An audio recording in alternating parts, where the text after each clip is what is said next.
No escape. All right, let's finish this back. Good fight.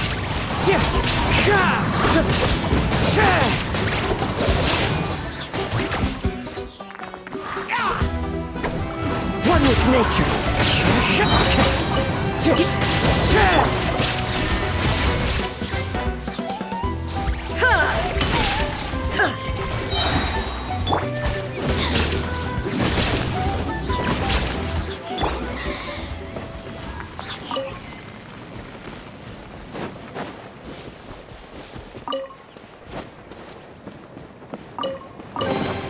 Take them.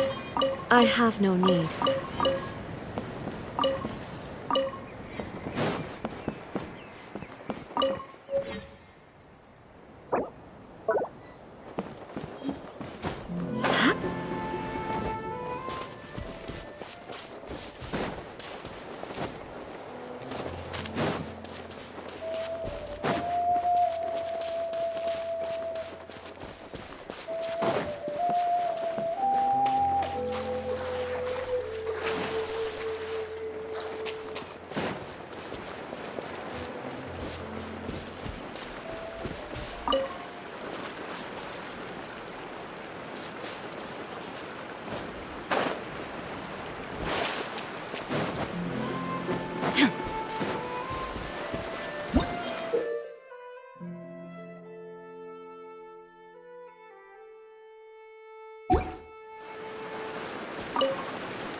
Let's hope you pull up a good fight.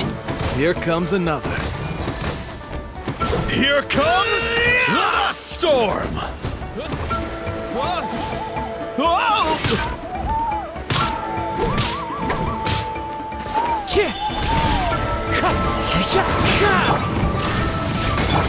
Showering with praise!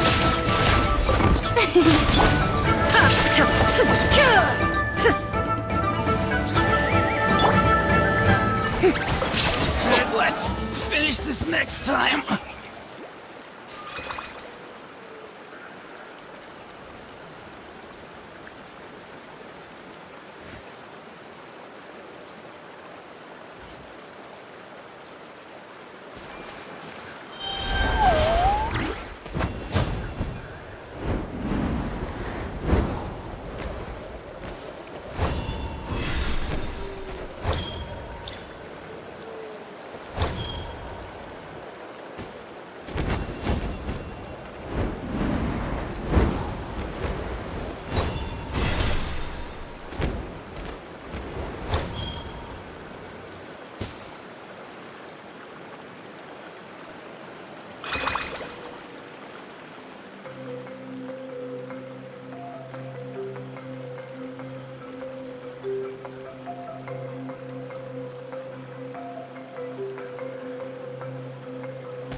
Take it.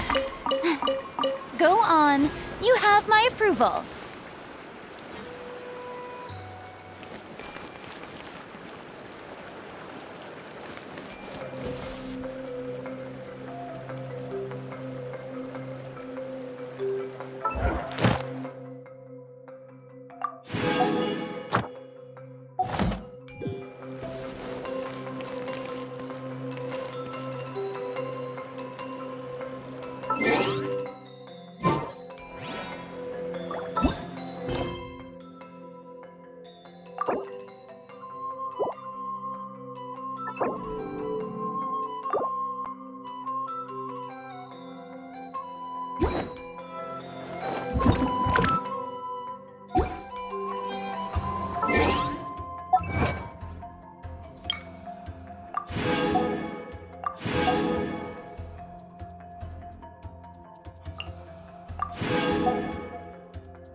Let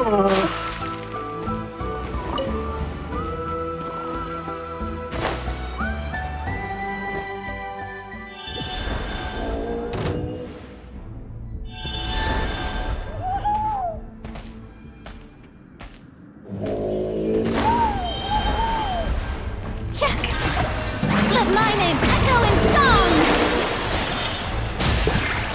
Hey! As one with wind and cloud. Now you shall perish! Shine down!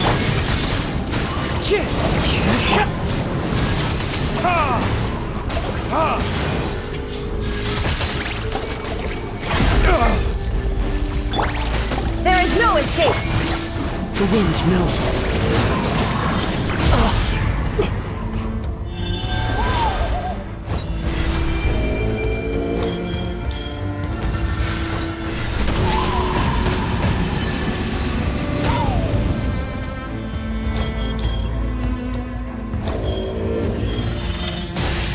I knew you couldn't resist!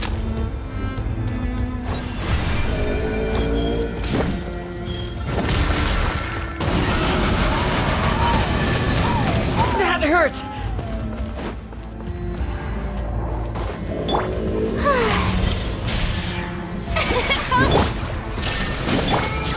Into the wind. The night wind blows!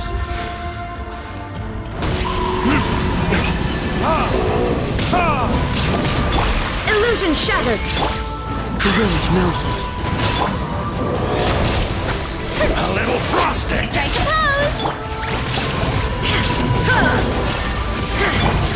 Wind strike.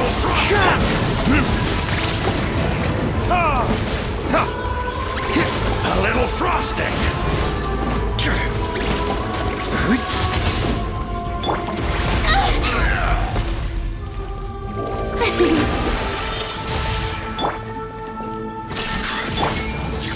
Into the wind.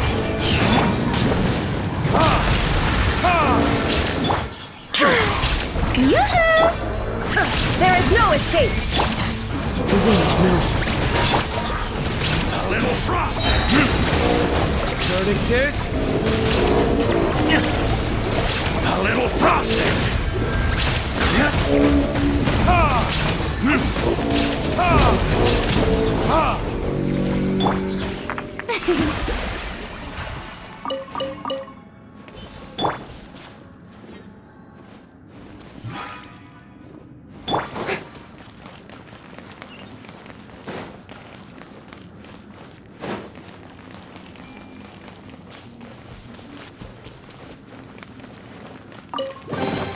Take it!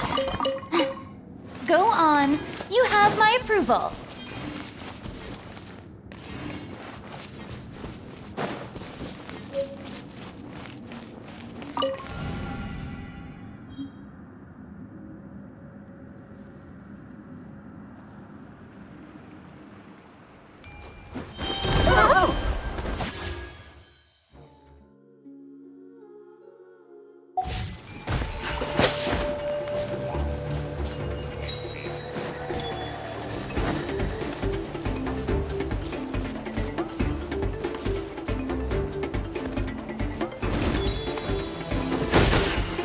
Someone help me!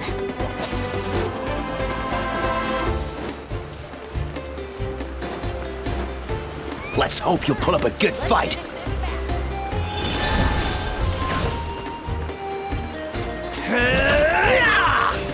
Let's round him up!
hard! Come on! Finish this Show me your back. courage!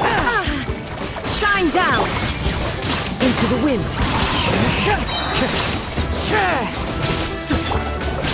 You win. The wind knows me. A fateful offering.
Huh?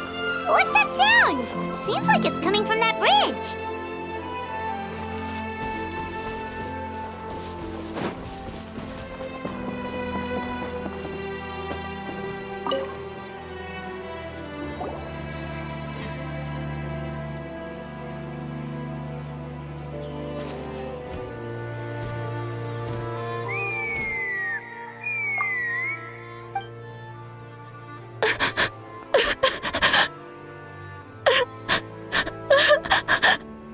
Oh no!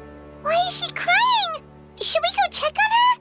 You know, just in case she's thinking of doing something stupid. I'd leave her be. The warriors of the Flower-Feather Clan are a proud bunch who never show their vulnerability in public, even if they've gone wingless. Oh, Chaska? Good to see you again, Traveler and Paimon. Before we carry on, let's get a little further away before Koyer notices us.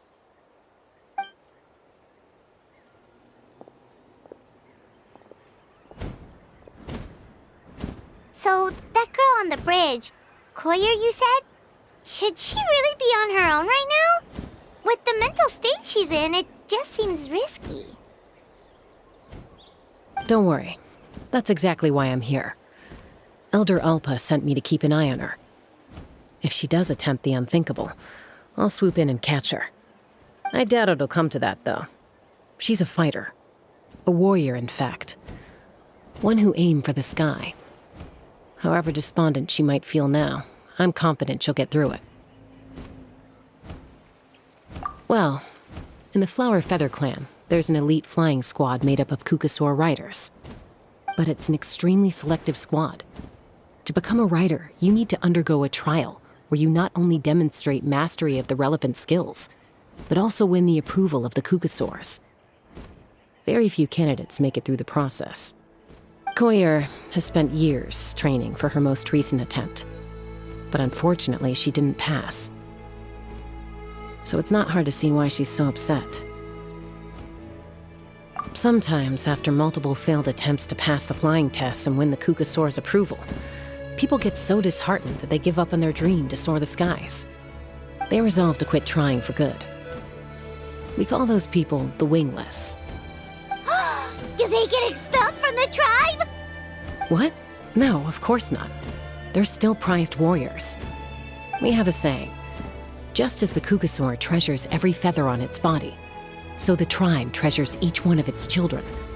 This hits even harder in the wake of the war. All of our young warriors carry the future of our tribe on their shoulders. Besides, every Kukasaur falls from its nest before it learns to fly.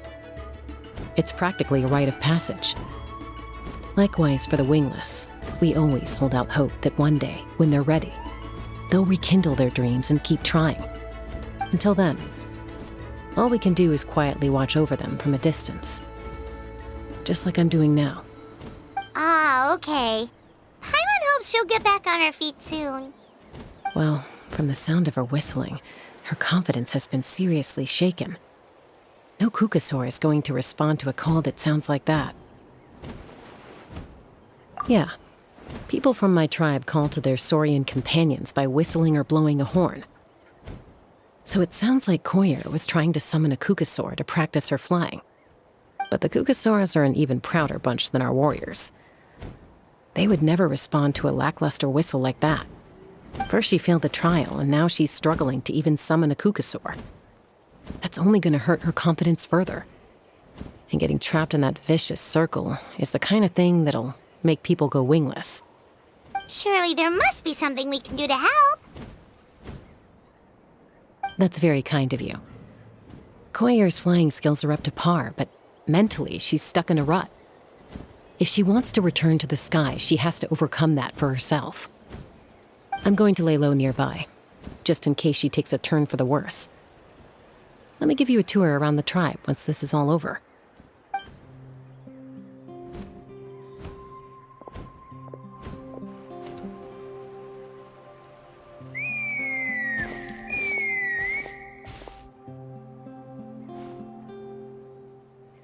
Koyer still isn't giving up, even though Chaska said that she has to do this by herself.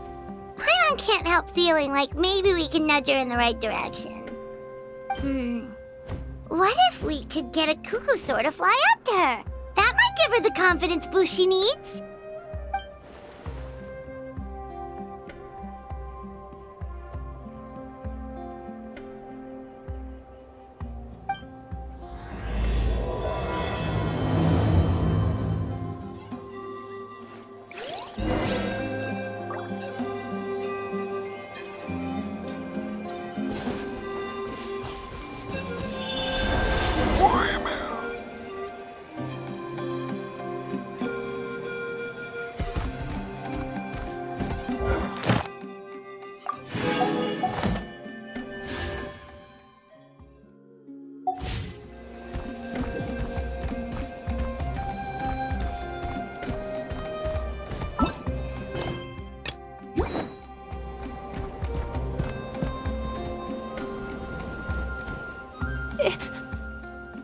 It's a Kukusaur! Oh my gosh! Is this really happening? I did it! I summoned one! I was beginning to think you'd all given up on me completely. Thank you. Oh, thank you!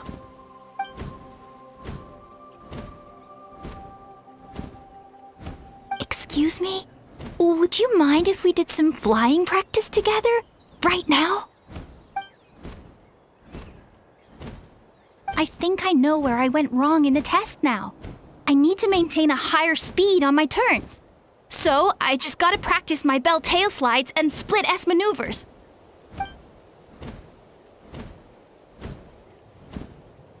Also, I really want to try some stall turns and cobra maneuvers.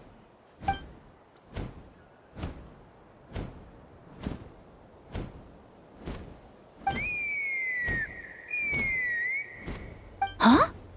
That sounded like a whistle. Is someone else trying to summon a Kukusaur? Hey! Wait! Wait!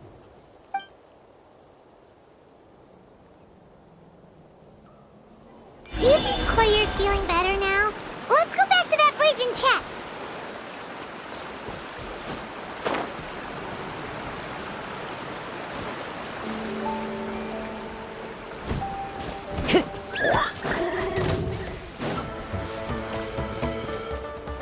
One with nature.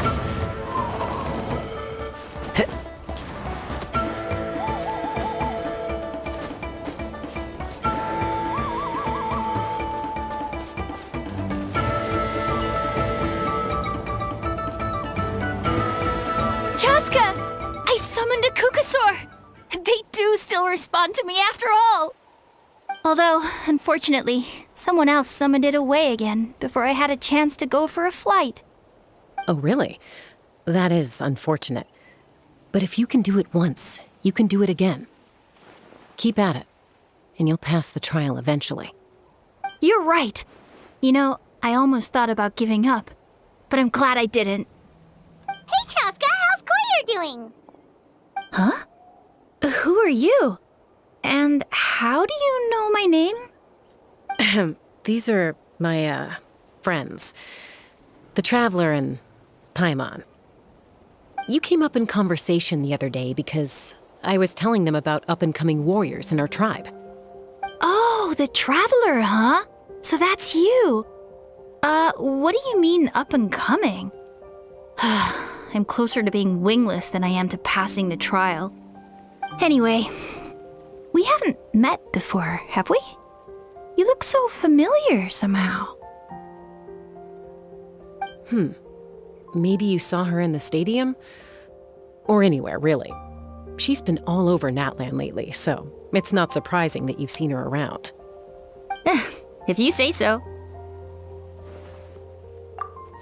Koyer, Chaska.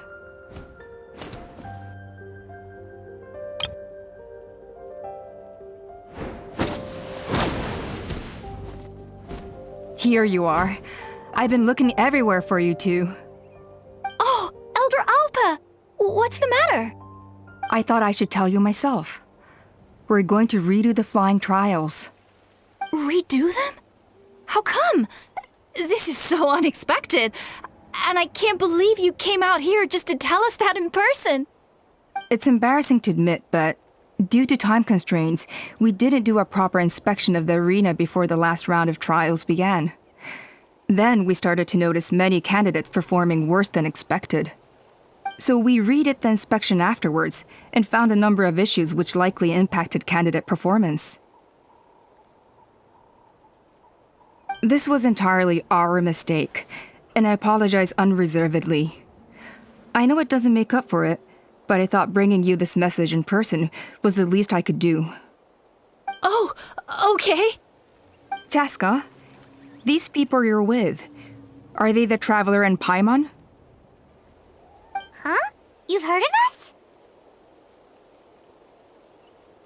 I have indeed. Gathering intel is an essential part of being a warrior.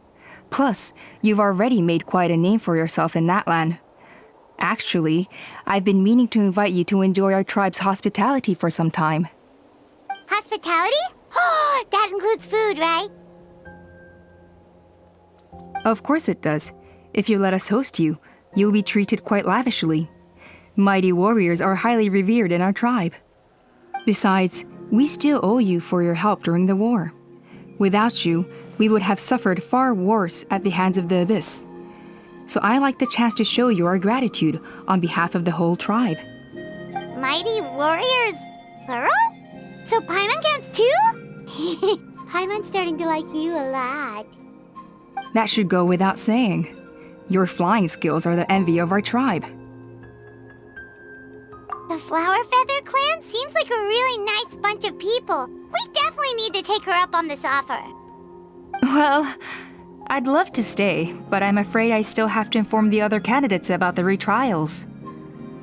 With our younger generation's future on the line, there's no time to lose. Wait, Elder Alpa! Let me help! The sooner everyone gets the news, the better! Very well. In that case, Chaska, could I leave you to entertain our guests? Sure thing. Okay. Let's meet by the Obsidian Totem Pole later. Koyer, let's get going. Okay.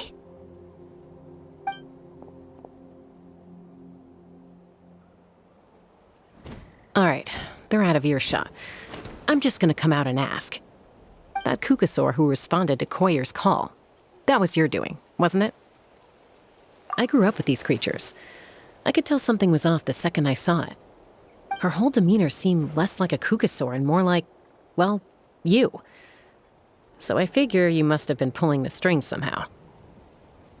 She looked very flustered when Koyer asked for a ride, so I whistled to give her a chance to escape. And judging by the look on your face, that was a welcome intervention, huh? It's all right. If you'd rather your hidden talents remain hidden, I respect that. I won't press you for answers, and I'll keep my speculations to myself. You're the kind of person I'd still trust even if you had superpowers. I know you'd use them for good. I think the ends justify the means in this case. She just lacked confidence, and you helped her resolve her internal conflict. If you hadn't intervened, I likely would have gotten my mom to help out instead. Although, having said that, there's a small chance she might have recognized her and seen through the whole thing. That would have done more harm than good. Yeah. Anyway, if you're free now, how about I give you that tour I promised?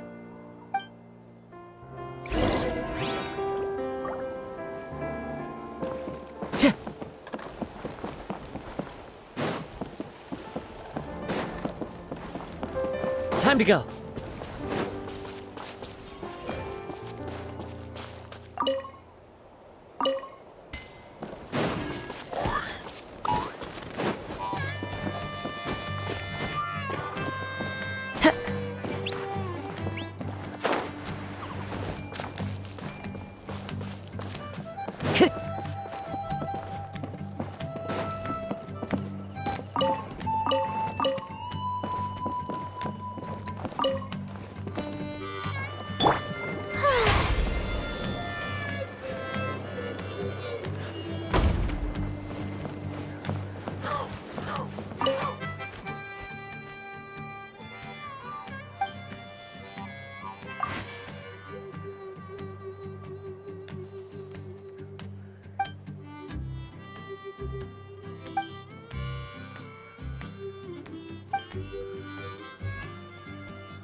That little rascal.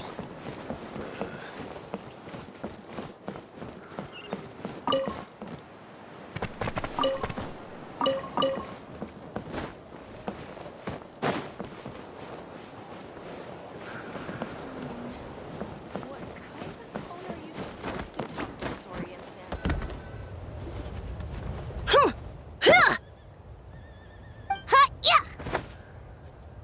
Ready? I'm gonna get you! Uh-oh. Are they fighting? Should we try and break them up? They're fine. Just doing their daily combat training. Combat training? A little young for that, aren't they? Not to us. We're a tribe of warriors. In ancient times, we were the most elite troops in the nation, responsible for patrolling and defending all of Natlan. And even though times have changed, we've kept our martial spirit alive. Hey, is that Chaska? Jessica, you're back! Oh, can you come train with us? Now's not a good time, I'm afraid. I'm showing the Traveler and Paimon around. Maybe next time. The Traveler and Paimon? Wait, you mean that legendary warrior and legendary flying expert? Legendary?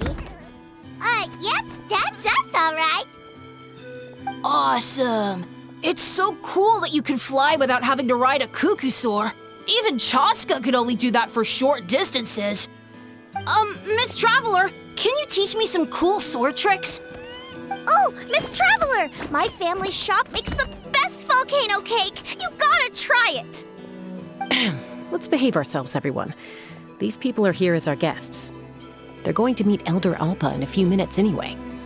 Kotini, instead of being jealous of other people's talents, why not work on developing your own?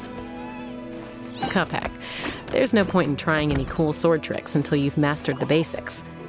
Have you done all your sword drills today? And Yatlan, easy does it, okay? Not every conversation has to turn into you plugging the family business. Okay.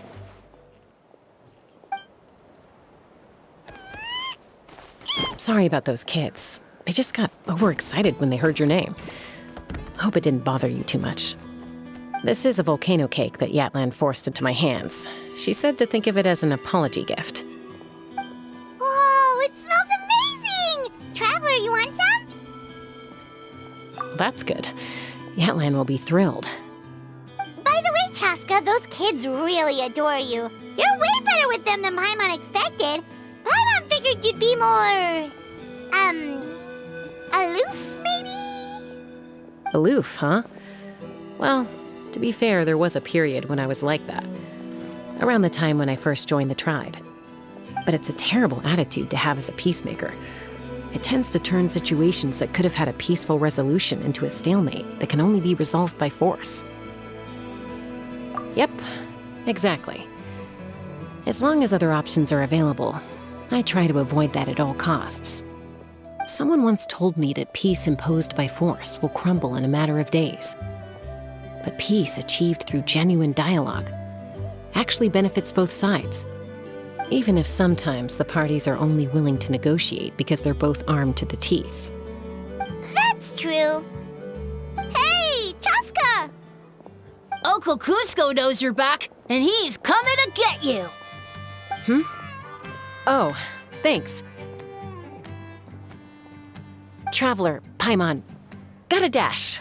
I'll meet you at the totem pole up ahead. You can't miss it. It sticks out like a sore thumb. Wait, are you running away? First rule of conflict resolution? Grab the fan and run before the you-know-what hits. Trust Chaska to make even running away sound cool. Sorry about this. Just stall him for me, okay? I'll explain everything later.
You've got to learn from the cuckoo soars if you want to fly high like they do.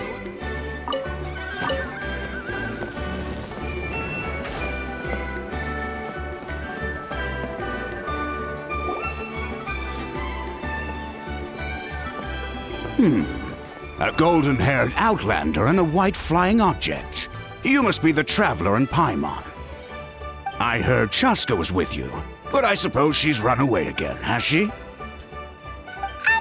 Sorry, who are you? Who am I? Only her father. She's supposed to go for a checkup every 3 months to see how her abyss condition is doing. We both agreed on it. But she's already missed 3 checkups this year. That's 3 out of 4. Yes. She got exposed to abyssal energy as a young child. Then her birth parents abandoned her. It's lucky those wild cuckoosaurs found her when they did, or she wouldn't have made it. They took her under their wing and raised her as one of their own. Eventually, some riders out on patrol spotted her and brought her back to the tribe. But she was practically feral at that point. The moment you took your eyes off her, she'd be getting herself into a fight, or she'd run away to be with the Saurians. She seemed to prefer them to her own kind. She might as well have been a saurian in human form. That must be the aloof period she mentioned, right? We later discovered that her exposure to the abyss had planted seeds of conflict in her heart. So, we started trying to bring it under control. But ultimately, she's the only one who can control it. Anyway, she's much more human these days. Yeah, don't worry about her. She seems pretty stable to Paimon. She's probably only avoiding the checkups because she thinks it'll stop you guys from worrying about her. Yes, I'm well aware of that. She knows she needs to be careful. If her condition ever took a turn for the worse, she wouldn't be brushing it aside like this. It's just, every checkup she's been to, they find new cuts and bruises. Nothing to do with the abyss, of course. Oh no, that's all fine. The problem with her is, she's her own worst enemy. She's been living dangerously again, I'm sure of it. That's why she's avoiding the checkups. She wants to hide it from us. Yeah, Paimon can see her doing that. Oh. In the past, she always had Koichi to keep an eye on her.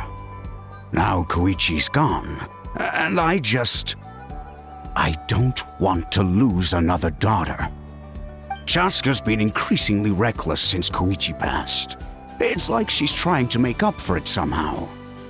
Next time you see her, please tell her to be careful for me. Even if she doesn't want to hear it. If she doesn't want to do these checkups anymore, that's fine. I just want her to stop putting herself in harm's way.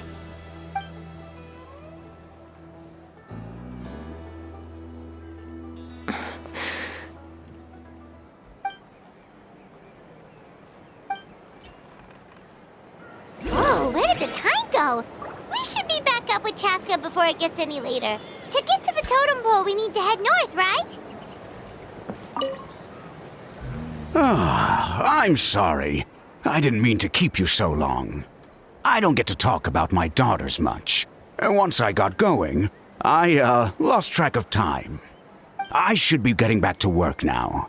So, oh, Chaska. Help me talk some sense into her, won't you?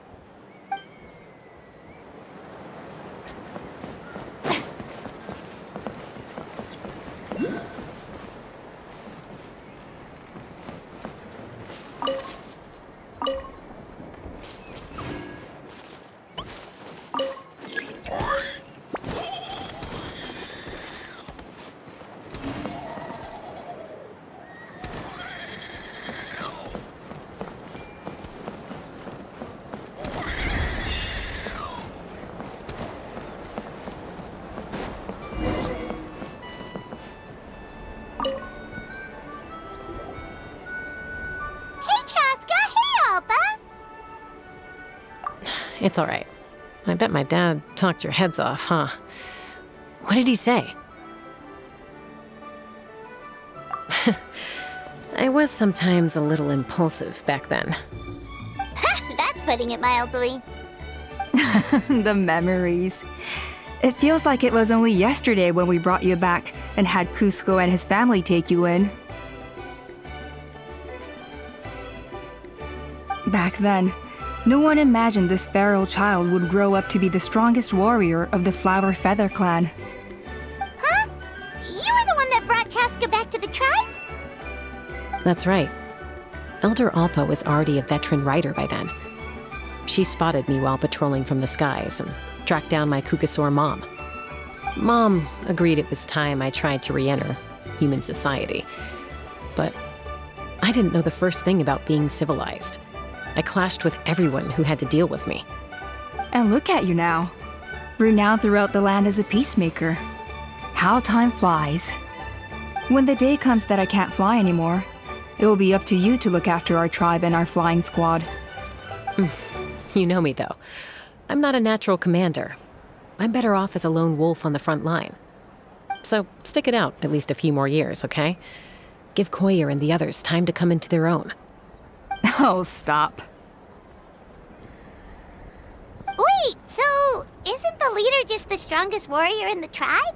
At least Paimon figured that's how your tribe would work. Strength is certainly a core tenet in the Flower-Feather Clan. But strength means far more than martial prowess alone. If it all came down to individual strength, I'd struggle to call myself a warrior, let alone a member of the flying squad. Any fighter in the tribe could take me down. Well, sorry to disappoint you. It was something I aspired to at one point. So much so that I went adventuring in the Cinder City, Ashkanatlan, to try and prove myself. But it was foolish of me. I wasn't ready. I came back empty-handed and seriously injured. The fact that I survived was something, I suppose. But after that, I never seriously considered myself a strong fighter. And yet, you still managed to become the leader of the flying squad, thanks to your experience and determination. All while battling those old injuries. Don't you think that's a display of strength in its own right? Let's shelve this discussion for now. Traveler, Paimon, there are some simple refreshments on the table. Please help yourselves. Yes! Paimon was waiting for that part! They were for the snack stomach. The refreshment stomach still has plenty of space.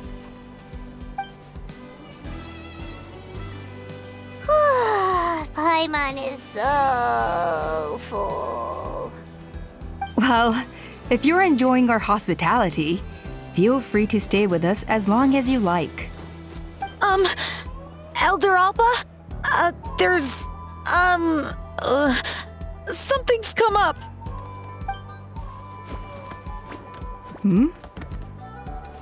What happened? Is it serious? Shall I deal with it? It's... Some merchants showed up, not from our tribe. They said they're here to discuss some potential collaboration with us. Why now? This is terrible timing. There are a few wingless that we haven't managed to reach yet, and we still haven't inspected the retrial arena. Let me handle the other errands while you meet with the merchants. You shouldn't be trying to do everything at your age. You should help too. Seems only fair after all that food we ate. Huh. Well, much obliged. Cheska, the remaining wingless are all people you know. Let's see. Pishika now manages the floating target balloons. Waska's probably still addicted to eyes on the feathered prize, and Junon spends her days up on the flying platform, staring at the Cinder City. I'll leave you to tell them the news.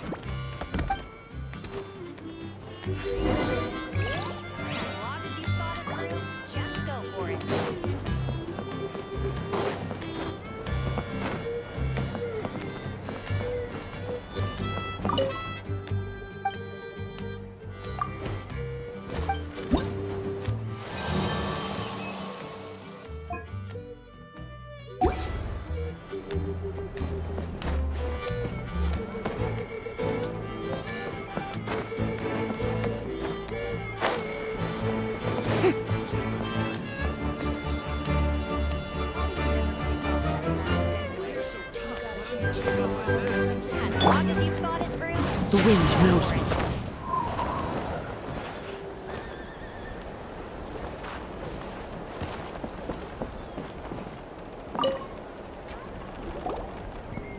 A retrial? What's the point? I pretty much treat life like it's a game. No Kukasaur is ever going to approve of that, no matter how many times I try. Waskar, I can assure you, Kukasaurs wouldn't judge you for something like that. Well, they must be judging me for something. Maybe I lack fighting spirit, or just don't have the talent. Not everyone's a natural like you.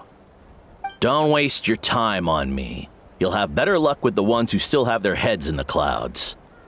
In the meantime, I think I'm going to treat myself to a few more games of Eyes on the Feathered Prize. Yeesh, there's wingless, then there's being a total lost cause. You used to be a fierce warrior, actually. But fighting spirit alone won't win you the Kukasaur's approval. Are all Kukasaurs so strict? The ones in floating target balloons and Eyes on the Feather Prize seem pretty chilled out. It's one thing to hang out and have fun, but quite another to take to the skies with a human life on your back. Giving a ride to someone who's unqualified endangers not only the rider, but also the Kukasaur themselves. If the rider makes a mistake, they both suffer the consequences. So we have a mutual understanding with the Kukasaurs. If someone isn't up to standard, we have to reject them. Even if it means breaking their hearts.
Who says there aren't benefits to a life of wandering?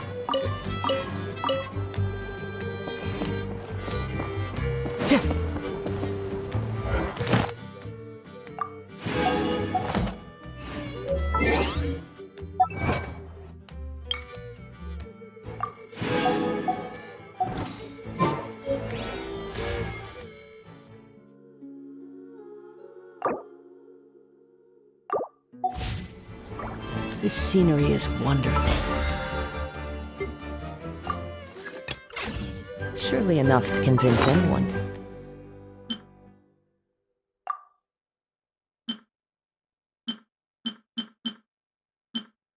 Become a wanderer. As long as you've thought it through, just go for it.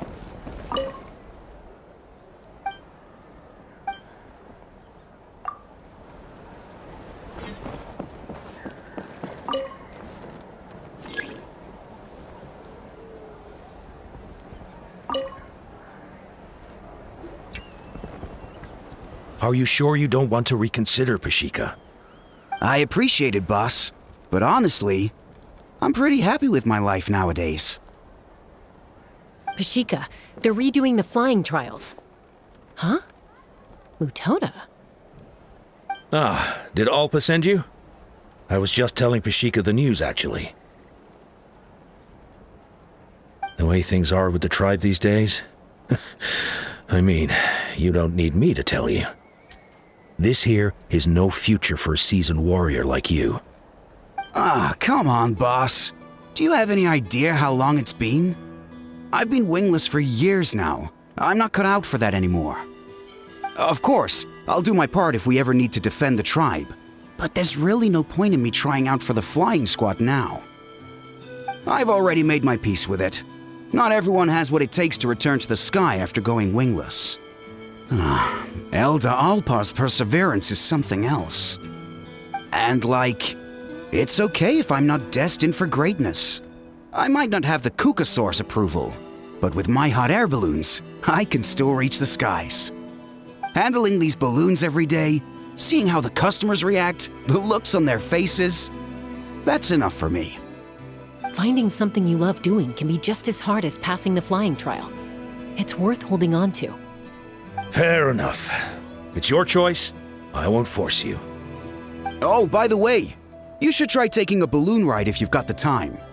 Once you've been up there for yourself, you'll see why I love it so much. No problem. If you ever want to give it a try, you know where to find me.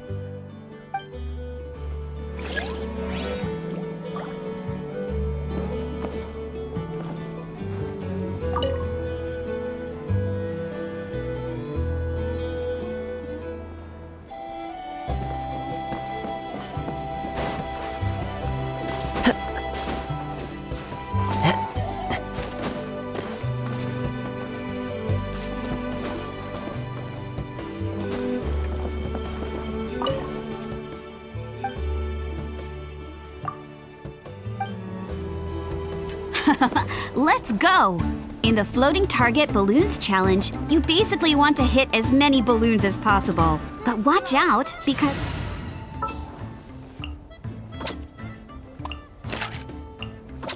Let's go gather some sample. It's a little dangerous. There are no railings around the edge. Ooh, looks like someone's an expert already. Since many of the Flower-Feather Clan have to fight while riding a Kukasaur, they have to be an excellent shot. That's why Floating Target Balloons is so popular with my people. Well, you've impressed me, that's for sure. I think you might even have an edge on Mr. Pashika.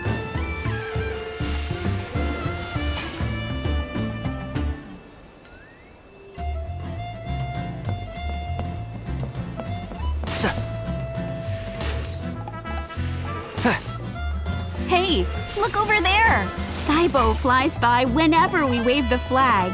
He really likes hot air balloons, too.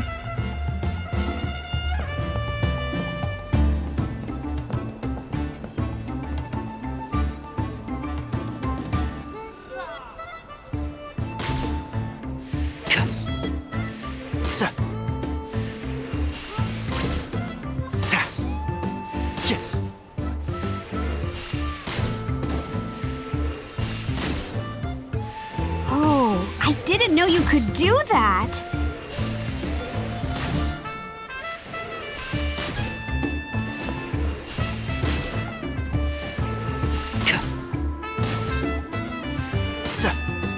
Whoa, that was some excellent shooting! Only the most skilled shooters in the tribe manage what you just did. I guess you must have a lot of combat experience under your belt. Ooh, looks like someone's an expert already! Since many of the Flower-Feather Clan have to fight while riding a Kukasaur, they have to be an excellent shot. That's why Floating Target Balloons is so popular with my people. A lot of them use it to practice.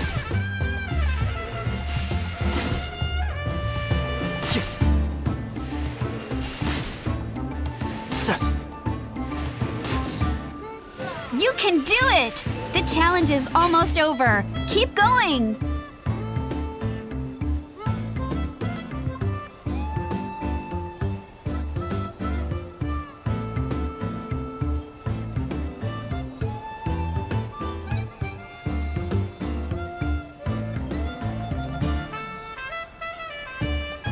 can see where Pashika's coming from.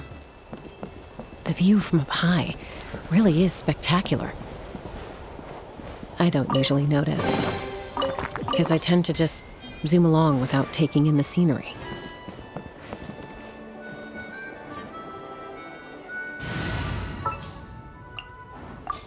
Let's go.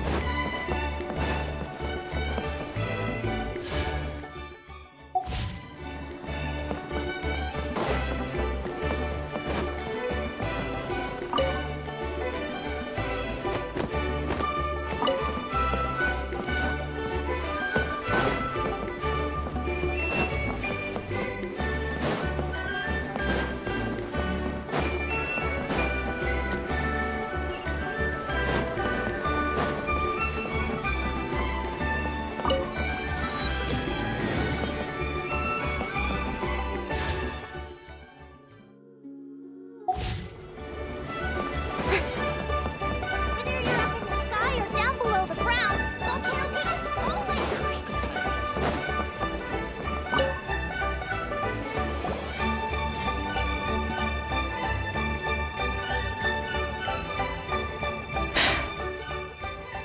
Hey, Junan. Gazing out at Ochkanatlan again, huh? Chaska? What are you doing here? Is something up? The flying squad is hosting retrials again soon. Want to give it another try? Maybe you're forgetting the definition of wingless. I've failed so many times already that I've decided to call it quits for good. I'm done. Elder Alpa always goes out of her way to come and tell me when a new trial is coming up, and it's nice of her to think of me. But nothing's gonna change. I'm not going to suddenly pass just because they're holding another trial. They're making some big changes to the arena this time, so the flying experience should be smoother than before. Koyer's gonna try again. No, forget it. If I was genuinely good enough to make the squad, the location shouldn't affect my chances. A true rider can fly confidently whatever the conditions, like you and Elder Alpa. Junan! They're redoing the... Huh? Chaska and the Traveler. You're already here. I guess they told you already then. Come on, let's go train together.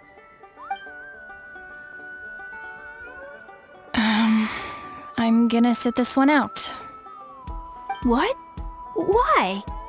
But you've always looked up to Elder Alpa. She went wingless after her injury and spent years drifting, but even she came back and made it in the end. If she can do it, why can't you? I mean, I don't have that kind of perseverance. And besides, the last thing I want to do is fail in front of her yet again. Oh, come on. You know you don't need to worry about that. All right, well, how about we just treat this as you being my mentor? Then will you train with me? I mean... Enough umming and ahhing. Let's just get up in the air and figure it out as we go. Wait! Hold on, slow down. I can't keep up. Well, that's one way to do it. They've been best friends since they were kids. If anyone knows how to get Junan out of a rut, it's Koyer. You helped Koyer deal with her internal conflict, and now she's done the same for someone else. You know, people often talk about how one conflict leads to another and so on. But sometimes in life, things spiral in a good direction instead.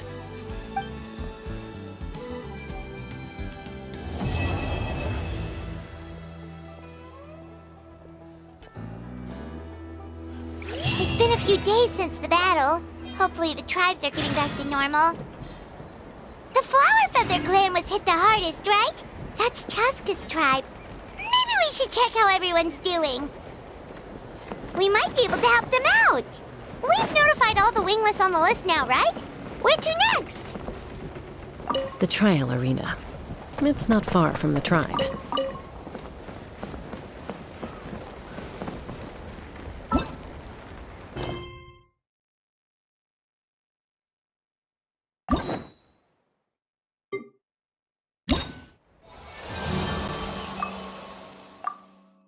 Ad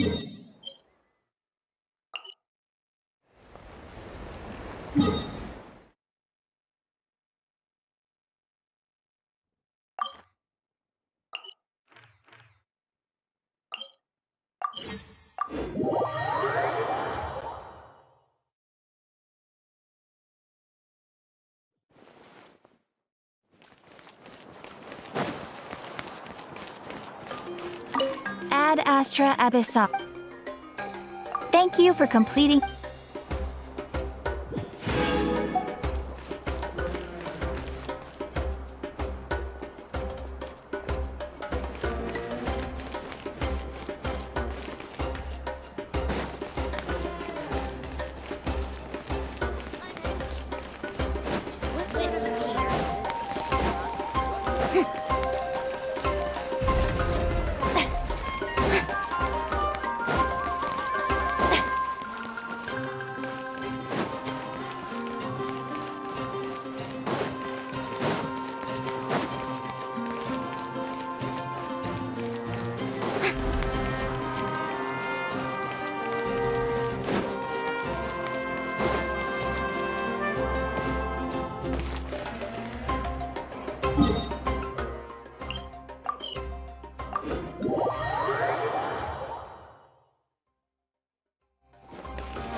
I'd be happy to teach you.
more interesting to do.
Ad Astra Abyss.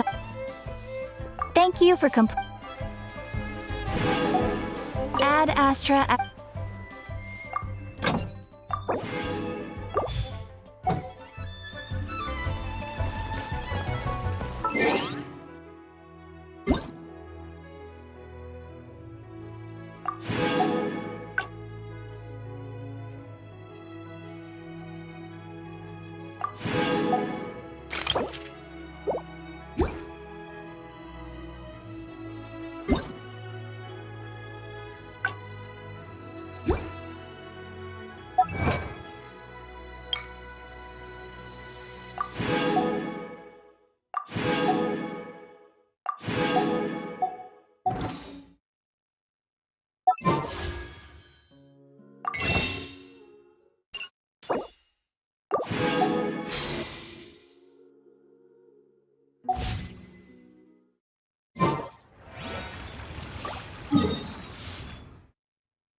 But a momentary distraction.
Let's finish this fast.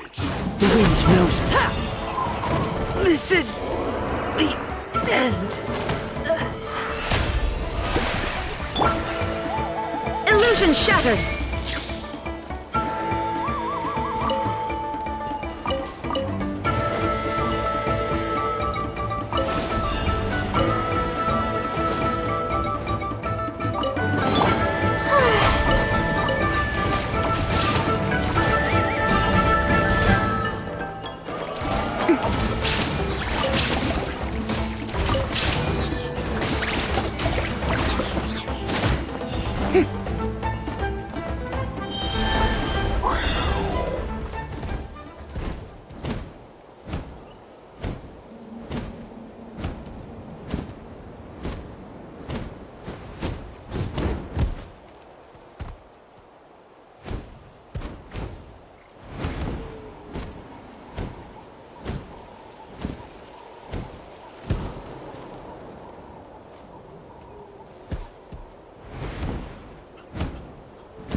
Come on! Show me your courage!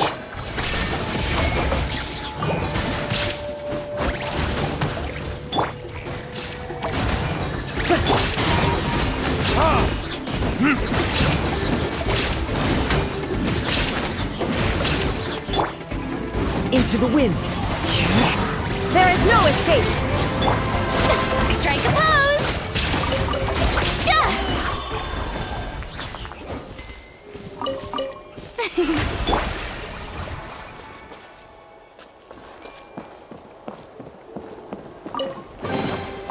says there aren't benefits to a life of wandering.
Let's hope you put up a good fight. Time to shine!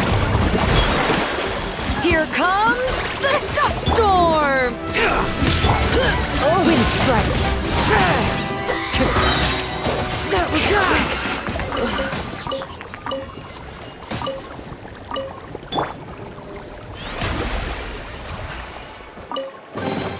Take it. Go on. You have my approval.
Being too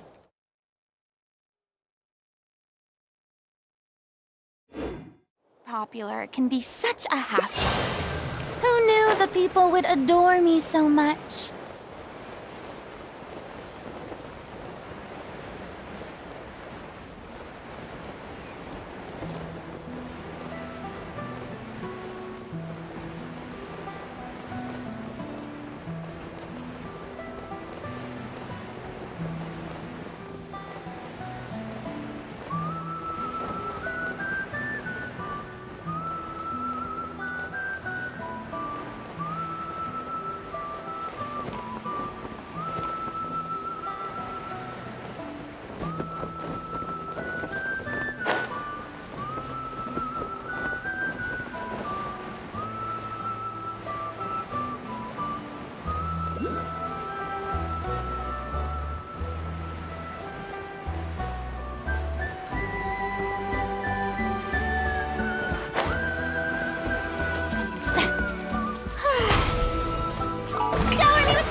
Come on! Show me your courage!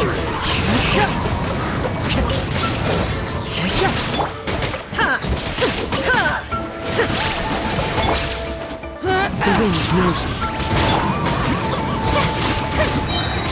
Yoo-hoo!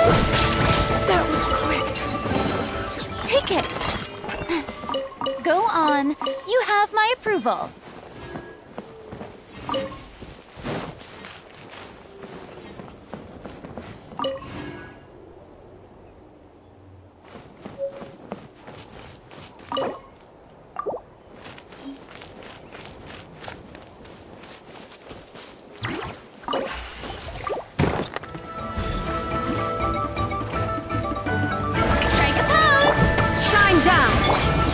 Into the wind.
Run if you know what's good for you.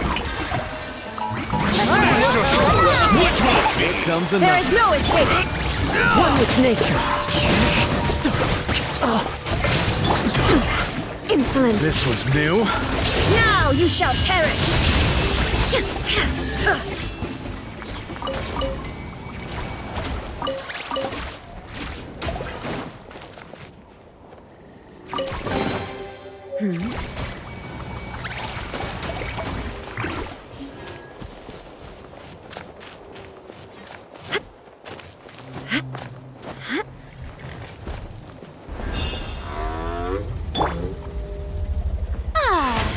May I present?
Let's hope you'll put up a good fight. Shine down! Into the wind.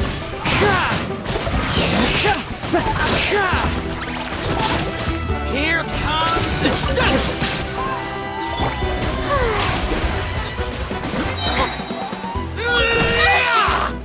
There is no escape! One with nature.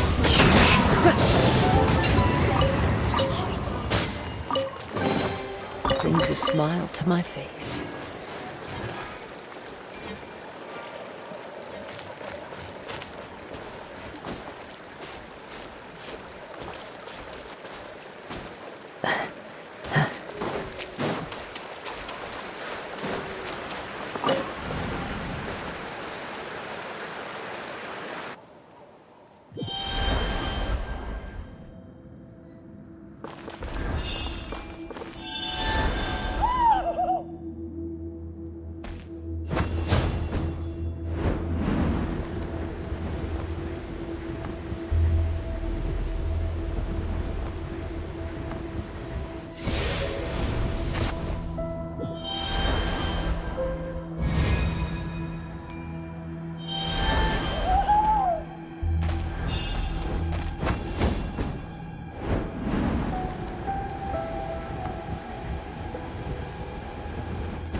Time to go.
Wherever in this world I roam, I carry memories of my home.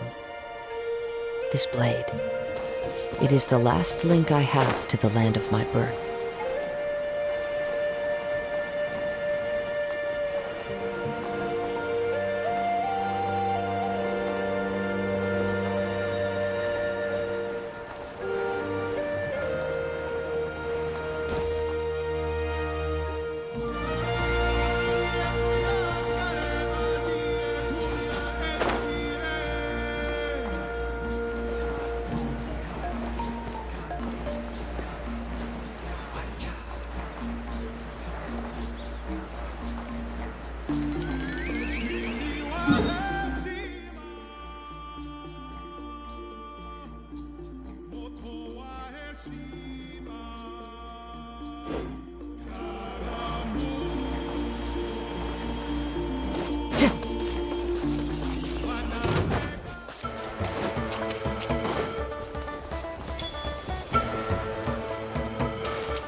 Time to go.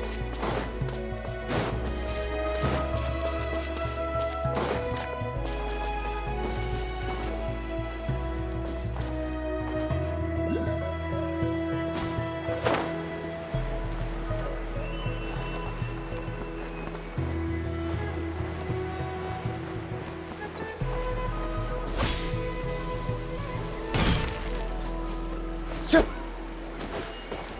Yeah. Yeah.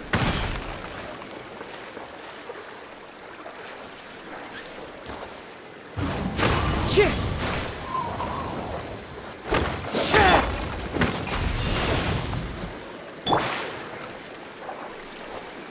The wind knows it.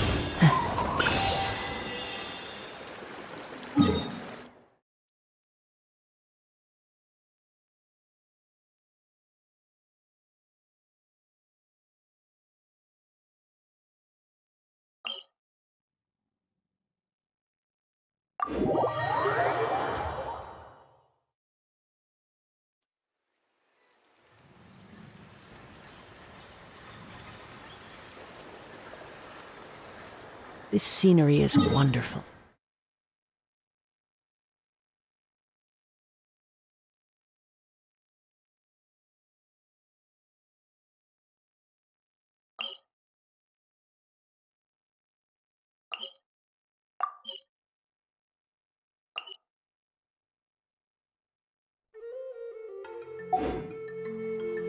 Surely enough to convince anyone to be...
follow the wind.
How brilliant!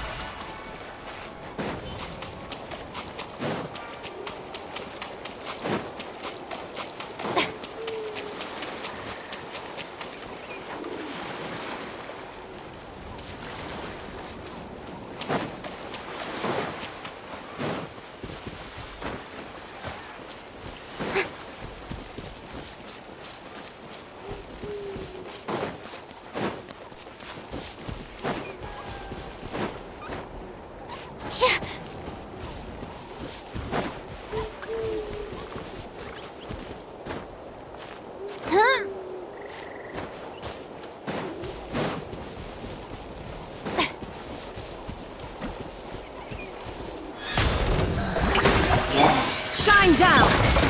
Into the wind. Let my name echo in song! Fallen leaves, adorn my night! Torn to oblivion! There is no escape!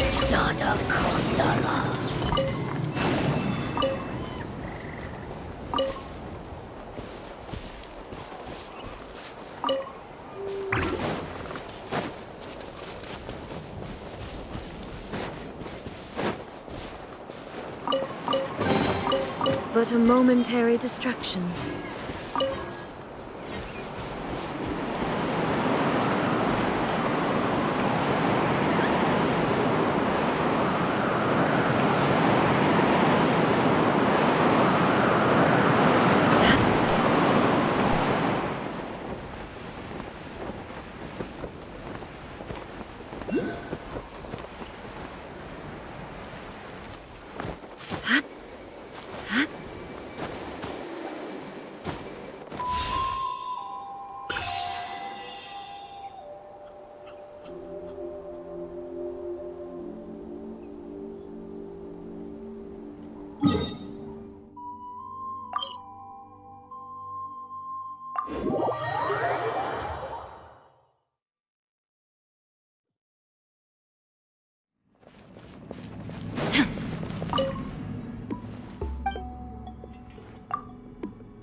Ad Astra Abyss.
Would you care to sit down and join me for some tea?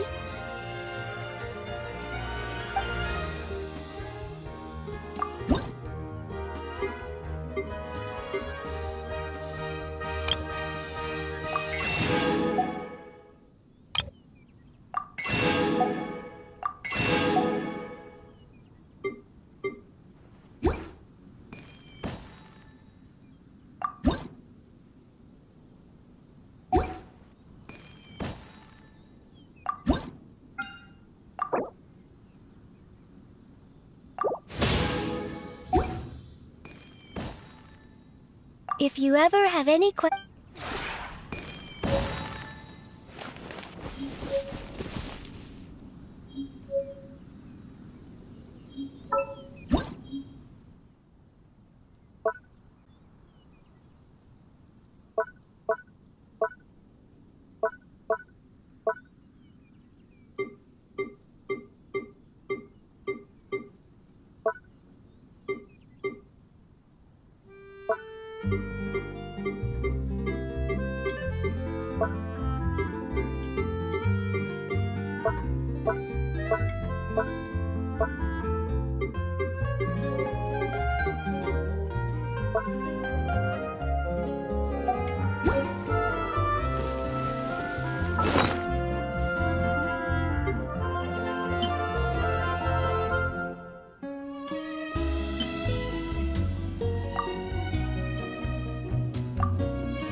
Would you care to sit...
Would you care to sit down?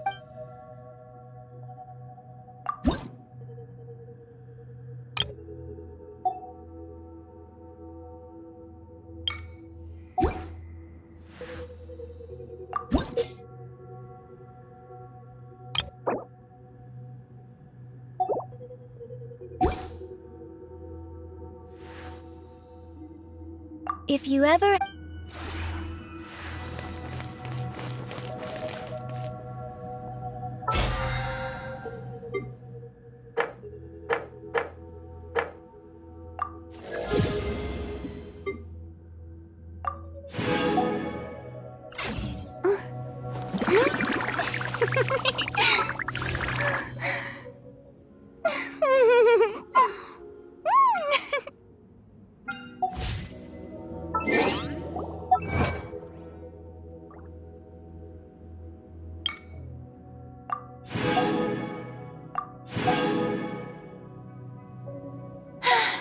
Being too popular can be such a hassle. Who knew the people would adore me so much?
Oh, hey there, Chaska.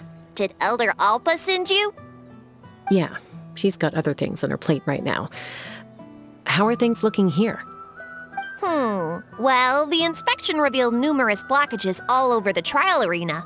It looks like they're the result of ley line disorders caused by repeat abyss invasions. Theoretically, we just need to clear those obstacles, and the arena will fill up with gaseous phlogiston again. But that's proving difficult to achieve in practice, for all sorts of reasons. Why don't you head on down and check things out for yourself? Feel free to ask the staff for more details.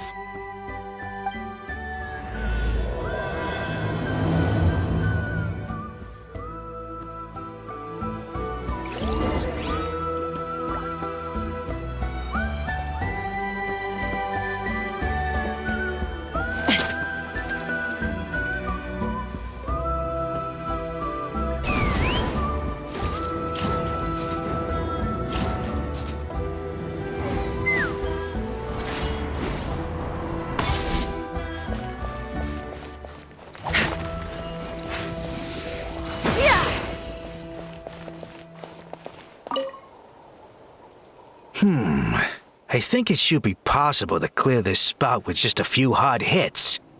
But there are signs of strange life in here. Meddling with it might be dangerous.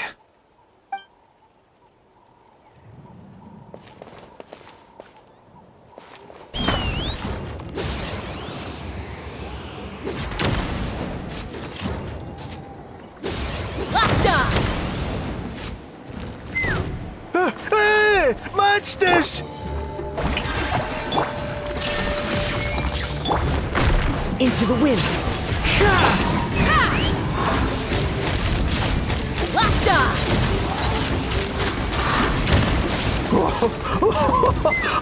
I thought I was done for.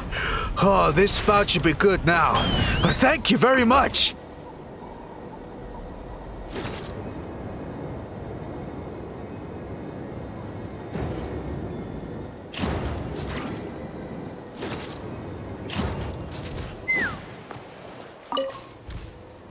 How strange. Why is there so much solid phlogiston here? Well, could be from the Children of Echoes. Maybe it got swept up here due to the ley line disturbances? And I did see those strange markings on the cliff. I can't think of a way to resolve this. Short of going all the way to the Children of Echoes to borrow it to Petlisaur.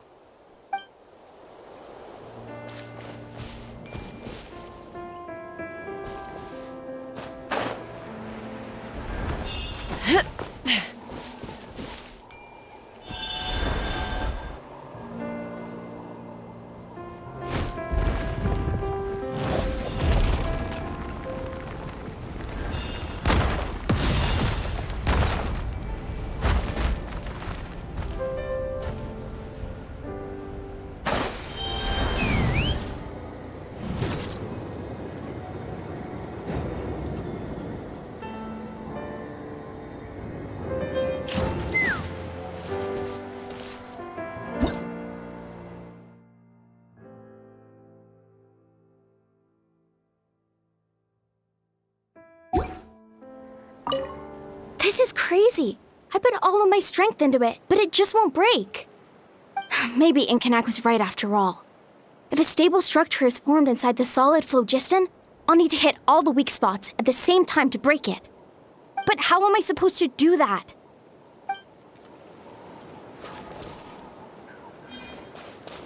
Ha! Locked on!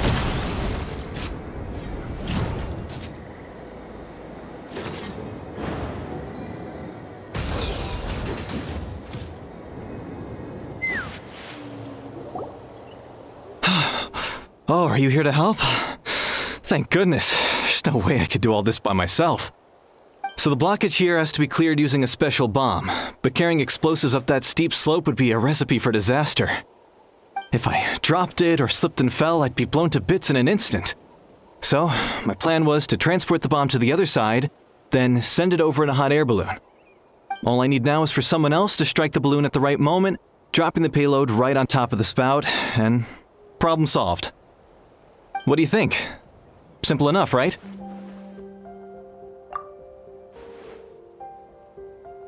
Huh? Oh, that one. No, I've got no idea who that belongs to. Or how they got it up so high. I just wish I could fly up there and check out what kind of tech they're using. Ah, well. Getting the trial arena back in order is more important. I'll head over and set up now. Let me know when you're ready.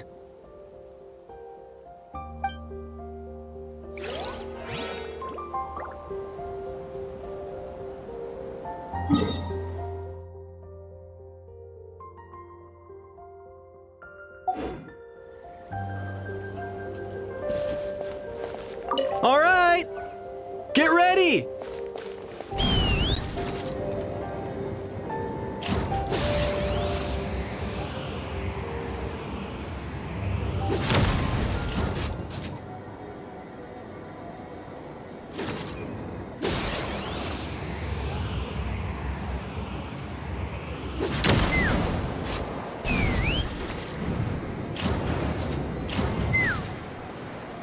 Take me up!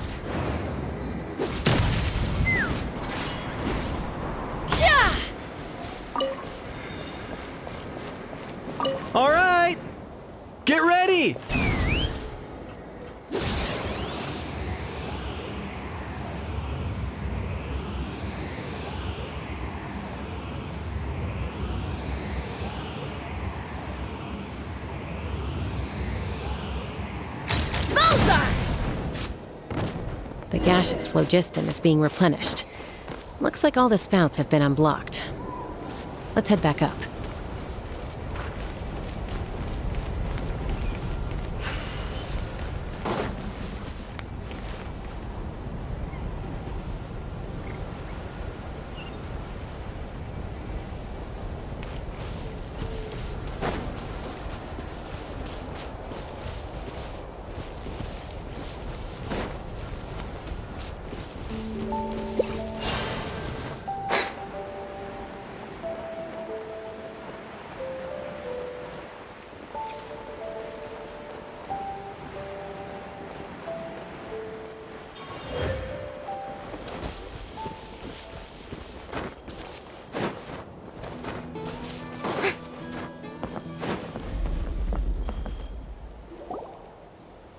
Wow, you took care of everything in no time at all. Incredible work! Now we just have to wait until the gaseous phlogiston is fully replenished. Then we can kick off the retrials.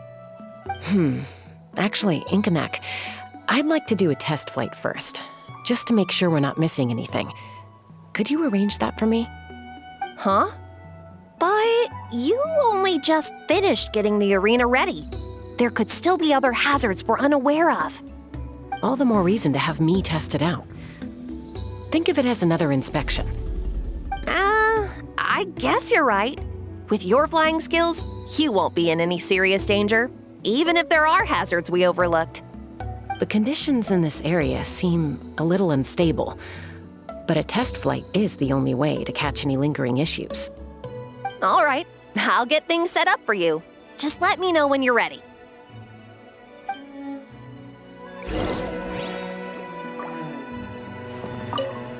Are you ready?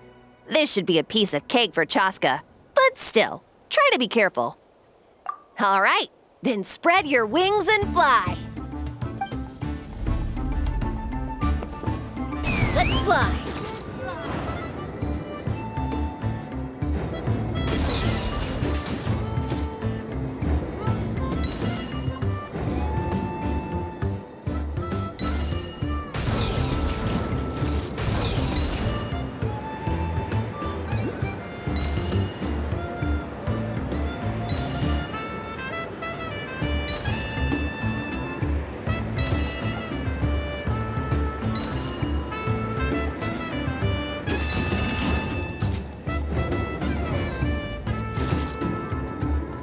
Giddy up!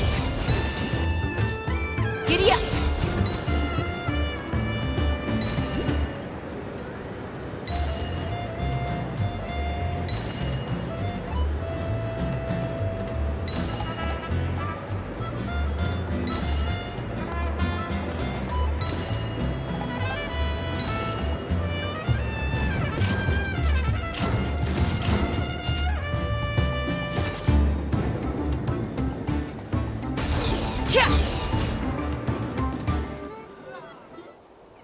That was amazing. Paimon couldn't take her eyes off you.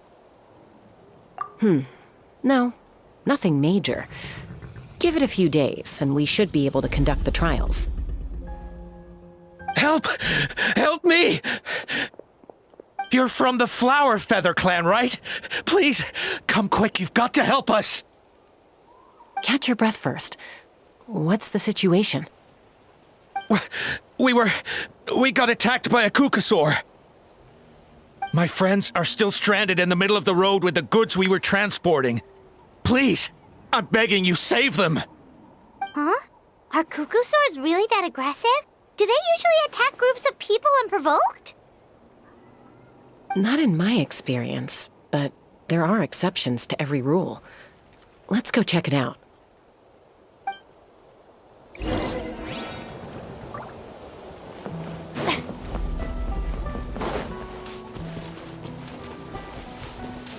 Ouch! I've never seen such an aggressive Kukusaur. Ouch! I've never seen such an aggressive Kukusaur!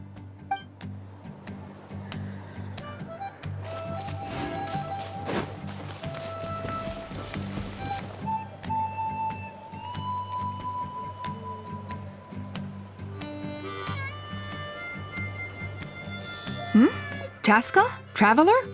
This is a surprise. Elder Alpa? Huh. So, where's this aggressive Kukusaur we've heard about? Already flew away. Looks like it backed off once it realized that reinforcements were coming. So why do you think it attacked these people in the first place? Was it after the food? No. These merchants are even transporting food. Ah! Thank goodness! The phlogiston wings are intact! Phlogiston wings? Thank you so much for coming to our rescue. These phlogiston wings are our most prized goods. If anything happened to them, it would ruin us. Wait a minute. Are you the merchants that were looking to collaborate with us? Wormy told me about you. Yeah, that's us. So I take it you're Elder Alpa? I am. You must be exhausted from your journey, not to mention shaking up from the attack. Let me bring you back to our tribe to rest.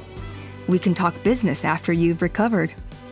But Elder Alpa, what about the Kukusaur attack? Well, our guests here weren't seriously injured, and their goods are intact. Perhaps that Kukusaur was just having a bad day. There are so many of them around here. You'd expect something like this every once in a while. I don't think we need to pursue it any further. More importantly, how are the preparations for the flying trials going? Is everything in order over at the arena? Huh? Did you say flying trials? What a coincidence! Sounds like a perfect use case for our phlogiston wings. You'll be pleasantly surprised by what they can do. Oh, really? Now I'm intrigued. Well then, let's forget all about this Kukusaur attack for now. We have some serious business to discuss.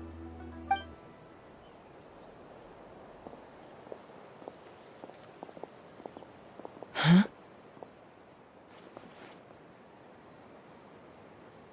So that's it? That all went smoother than expected. Well, guess we'd better get going. Huh? Chaska?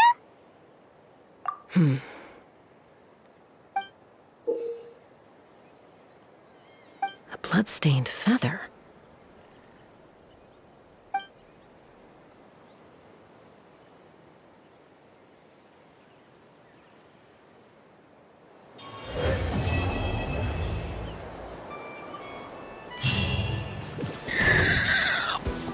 The Flower-Feather Clan should be about ready to hold the new flying trials by now. Let's go check it out!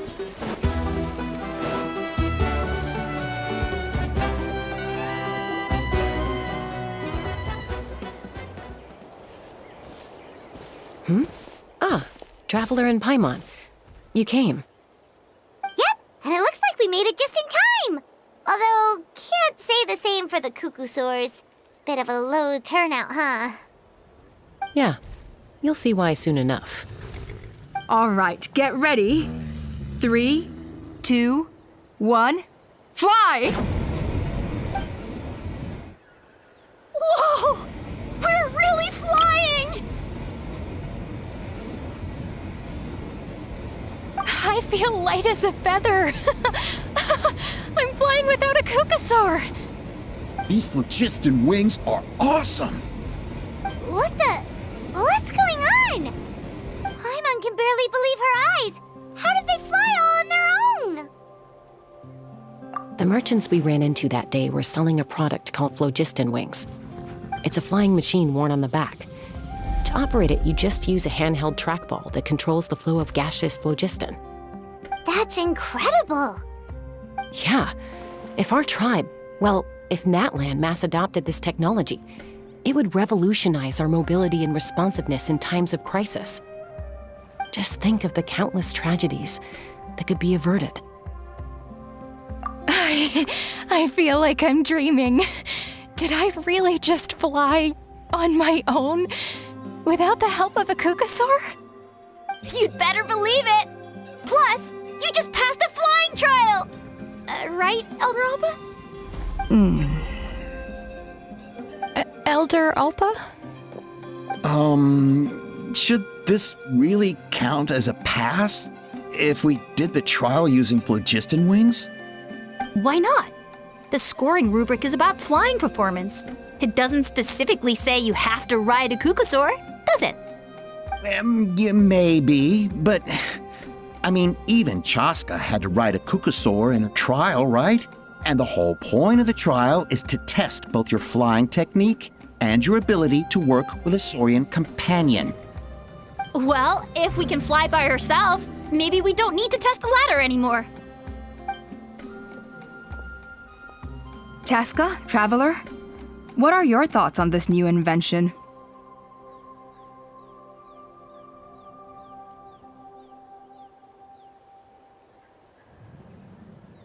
Right? That's what I think too. I agree that they have strategic value, but I don't think it makes any sense to evaluate candidates by the current testing standards if they're using phlogiston wings.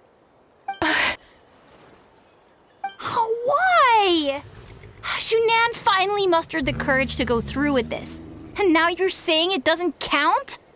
We don't have any experience using these wings in battle, nor is it immediately obvious how to incorporate them into the existing systems in our tribe. Taking a longer-term perspective, I think we need to start by getting thoroughly acquainted with how these things work. Then we can develop a new trial format with new assessment criteria, tailored to candidates using the phlogiston wings. You all raise valid points.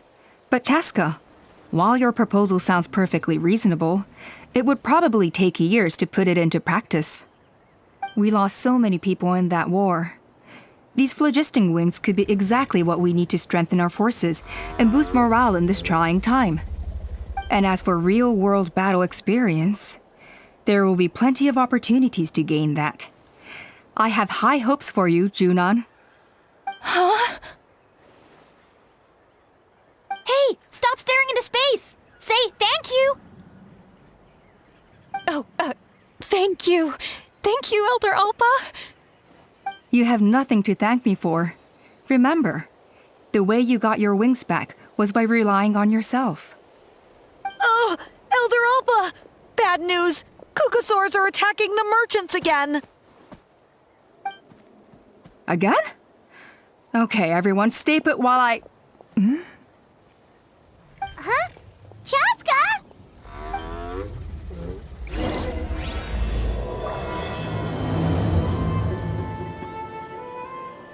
Why did Chaska rush off like that? And then Elder Alpa and the others too? Anyway, let's go see what this is all about.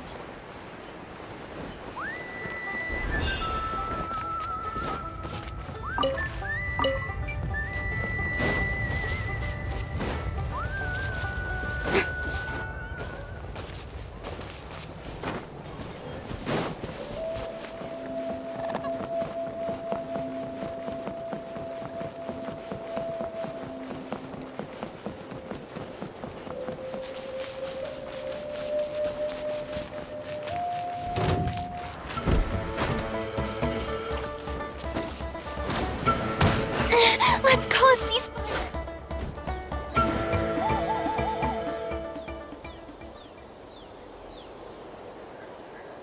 Oh, it's back! It found us again! Run! Get out of here!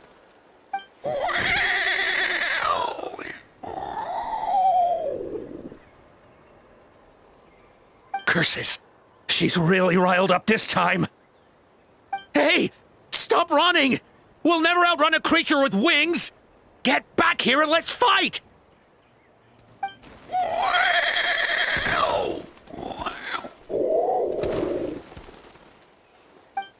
Stop! All of you! Chaska! Oh, wonderful! Quick, get rid of that thing!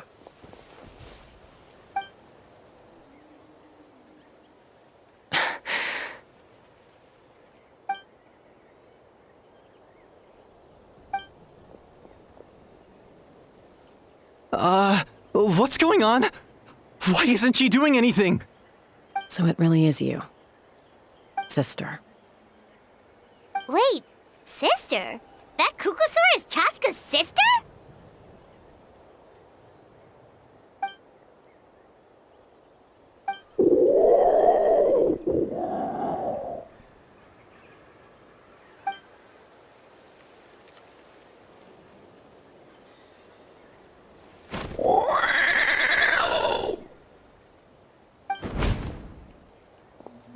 Koya, wait! Is Chaska gonna be okay? Should we go check on her?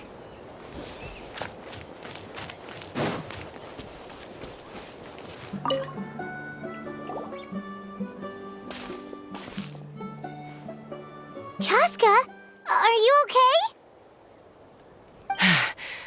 I'm fine. Sorry for making you worry.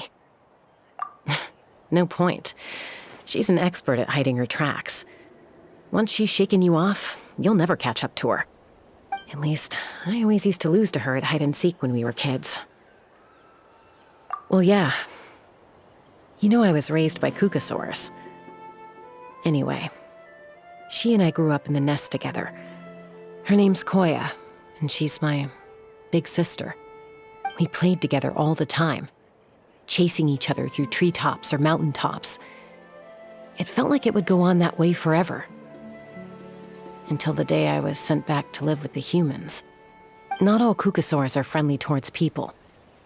Koya, for instance, she's fine with me because we grew up around each other, but she's not fond of other humans.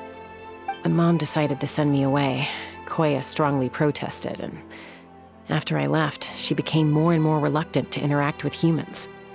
Maybe she thinks that humans stole you away from her. It's a possibility, but in any case, we still stayed best friends at first. I had a hard time adjusting to life in the tribe, so whenever something went wrong, I'd run off into the wild and vent to Koya. Ah, so that's what Uncle Cusco was talking about. He said you seemed to prefer hanging out with Saurians to your own kind back then. Yeah, I did. But then, gradually, everything changed. With a new mom and dad, a new tribe, and Koichi, I started getting curious about these humans and made an effort to understand their behavior. The more time I spent with them, the less I spent with Koya. And then, one day, it was Koya's turn to leave the nest. She sought me out and asked if I was willing to leave the tribe and go live in the wilderness with her. As far as I can remember, that was the first time she ever approached a human settlement on purpose. So, how did you answer her? Well, I wouldn't be standing here talking to you if I'd said yes. No, I was torn. On the one hand, I'd already made up my mind to embrace my new family and accept my human identity. But I also knew that Koya wasn't a fan of humans, and I didn't want to disappoint her. She took my hesitation as an answer. She saw it as a personal betrayal, threw a huge fit, and then flew off. We hadn't seen each other since, well, until today. Not for a lack of trying, though. I tried asking Mom where Koya's new nest was so I could talk things out with her. But Koya had already asked Mom not to tell me where she'd moved to. It must be hard for Mom, being stuck between her two daughters. So I didn't press the issue. And I didn't go looking for her. If things carry on like this, I need to make sure I find her before anyone else, even if she doesn't want to see me.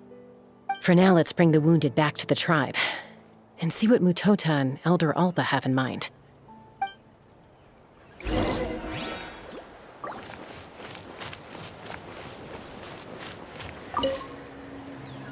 What was wrong with that Kukusaur?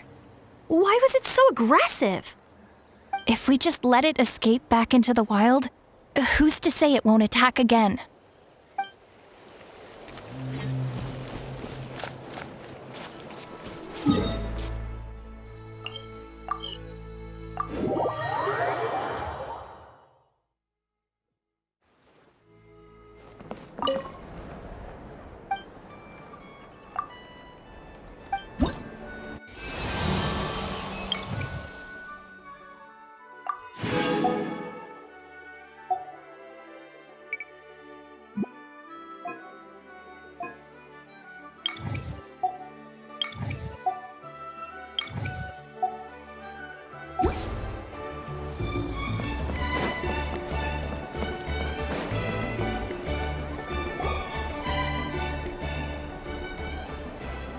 So, I hear there's been another Kukasaur attack. Ha! I knew it! They're wild animals, and they can't be trusted. Hey, show a little respect. The Kukasaurs are our partners. Maybe in the flying squad, but they don't give a hoot about the rest of us. Well, now that we have the phlogiston wings, do we even need the Kukasaurs anymore? Are you kidding? How are we supposed to protect our tribe without them? I didn't mean it like that. Huh? Protect our tribe? Or are you just scared that your precious flying squad will lose its prestigious position? You take that back! Things are changing so quickly. Chaska, there's a conflict emerging there. Aren't you going to nip it in the bud? The whole tribe's talking about this now. Breaking up a single fight won't solve anything. The real source of conflict here is the phlogiston wings, and what happened with Koya. On any other day, people would just brush this attack aside. After all, clashes between wild Kukasaurs and humans are no more common than those between people. But now that the phlogiston wings have entered the equation, it's sparked a debate over whether our tribe needs the Kukasaurs at all. I worry that we risk repeating the mistakes of the Cinder City. Back then, Lord Ochkon's hatred of the Saurians nearly destroyed the peace forged by the Pyro Archon. Chaska, to prevent things from deteriorating further, I'd like to task you with restoring peace to the tribe. I will. Traveler, you've already done so much for Natlan, and the Flower-Feather Clan has no right to ask more of you. But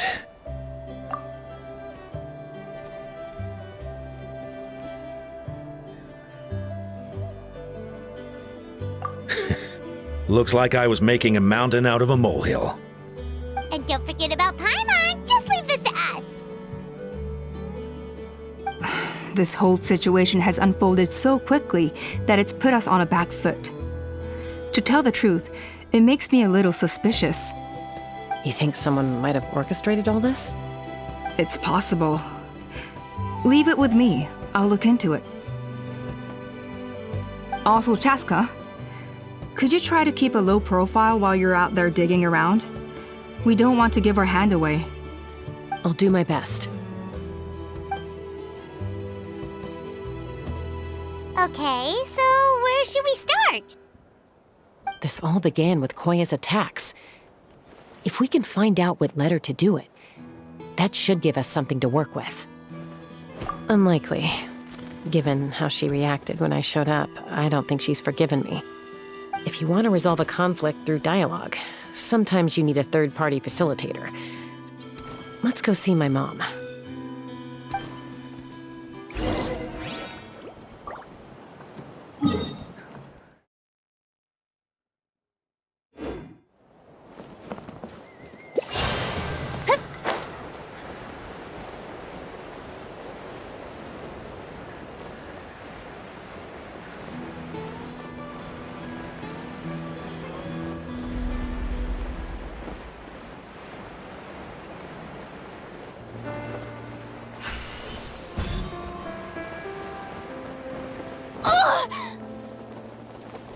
Don't look at me like this.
Wow, so this is where you used to live as a child?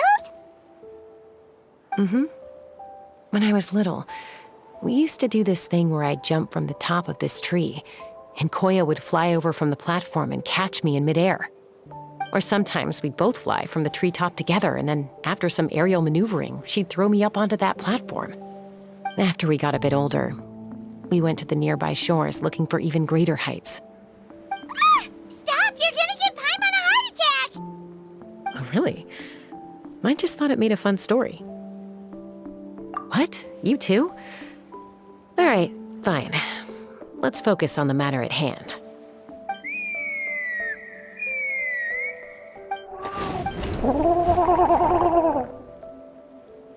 Hey, Mama Bird, I'm back. My last visit was only a week ago, wasn't it? See?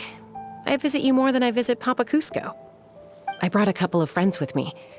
These are the Traveler and Paimon. Traveler, Paimon, this is my mom. Her name is Chimpu. In the human tongue, anyway.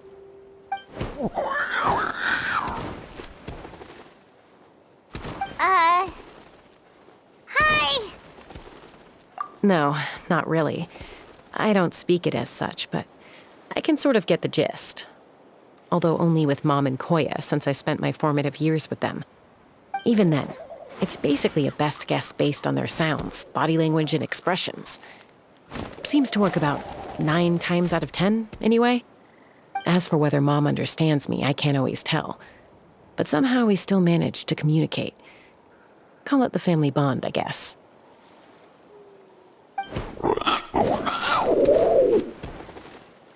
Don't worry. I'm doing well, but I think Koya might be in some trouble.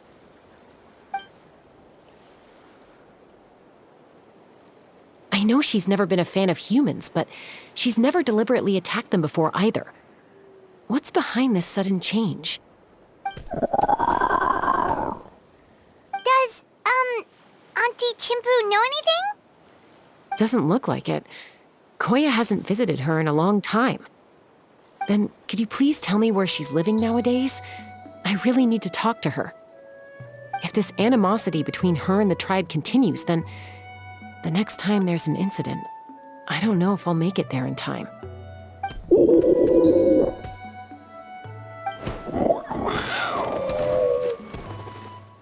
She said she'll take us there. Thank you, Mom.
This is a really remote location.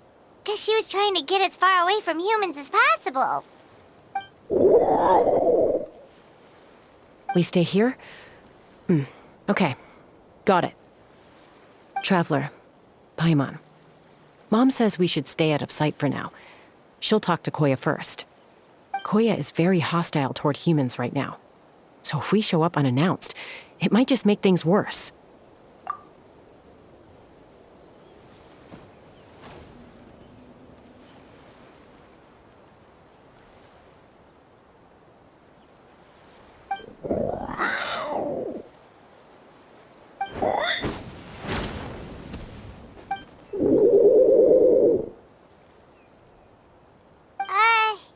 Any idea what they're saying? Sounds like things are more complicated than I imagined. There's evidence in this area suggesting that Koya might have been the victim of a human attack.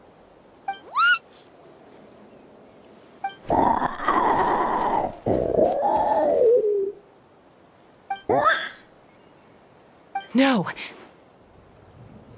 It's Chime, Koya's child. The attackers kidnapped her. They came over the sea, under the cover of night, and they took Chime. What the heck? Who would do such a thing? I searched day and night, and finally found them.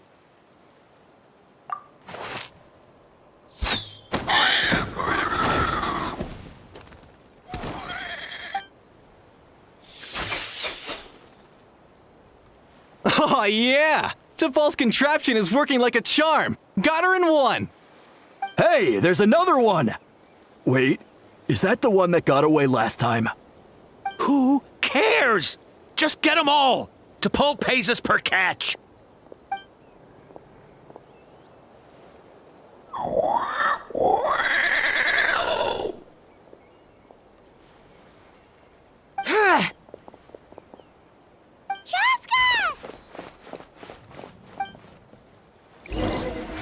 Joska?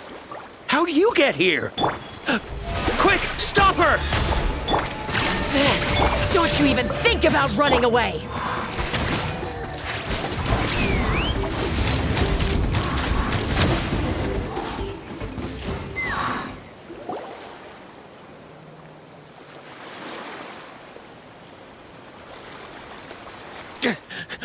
Don't come any closer, or I'll...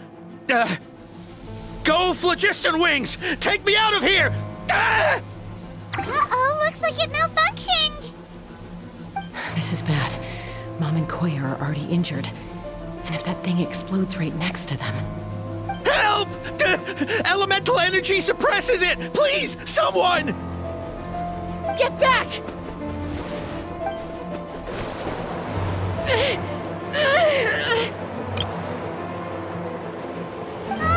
It's still going, and it's getting worse!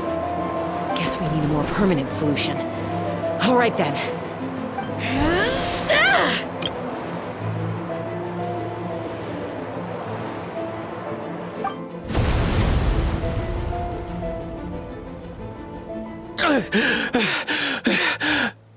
That was too close. I thought I was gonna die.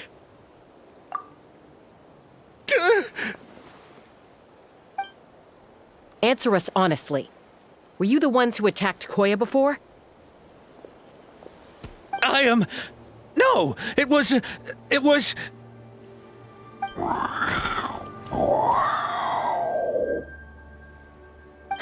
Well, she says it was you. Just tell me, who sent you here? It was T'Pol. He told us to catch all the wild Kukasaurs we can find. And he also said that this Kukasaur has become a thorn in his side, so it needs dealing with urgently. T'Pol? Huh. Sounds familiar. But where from?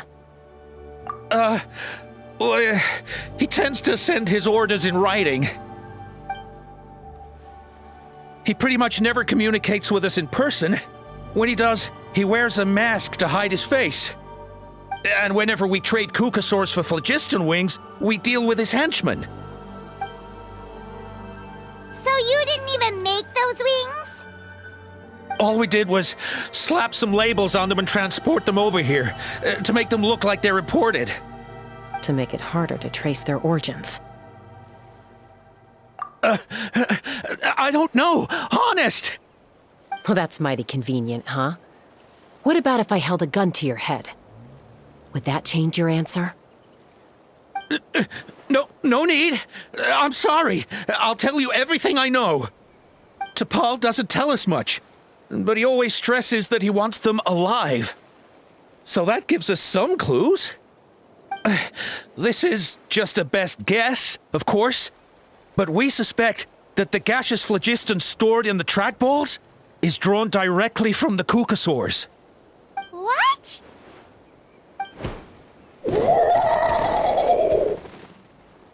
Easy now. You're still injured. Hey, keep talking. Yes, ma'am. So, the gaseous phlogiston has to be highly refined in order to power the phlogiston wings. The slightest imperfection can have disastrous consequences, as you just witnessed. But the Kukasaurs have a natural ability to process gaseous phlogiston. So, if you use them as an intermediary, then... That's enough. So the Kukasaurs you took, where are they now? T'Pol should have them. But no one knows where he's based, apart from him and his henchmen. We've tried looking for it ourselves, even followed them a few times. But we always end up losing track of them. Random thought. Maybe they're hiding up in the sky? T'Pol. T'Pol. I'm sure I've heard that name. Maybe it was... Jaska, Traveler!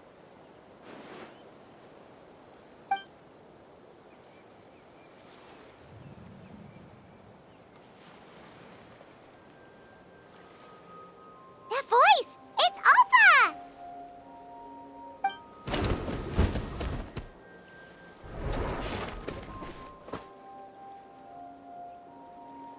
Elder Alpa?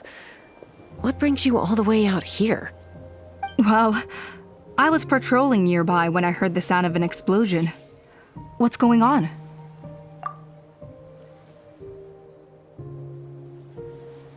I don't believe it.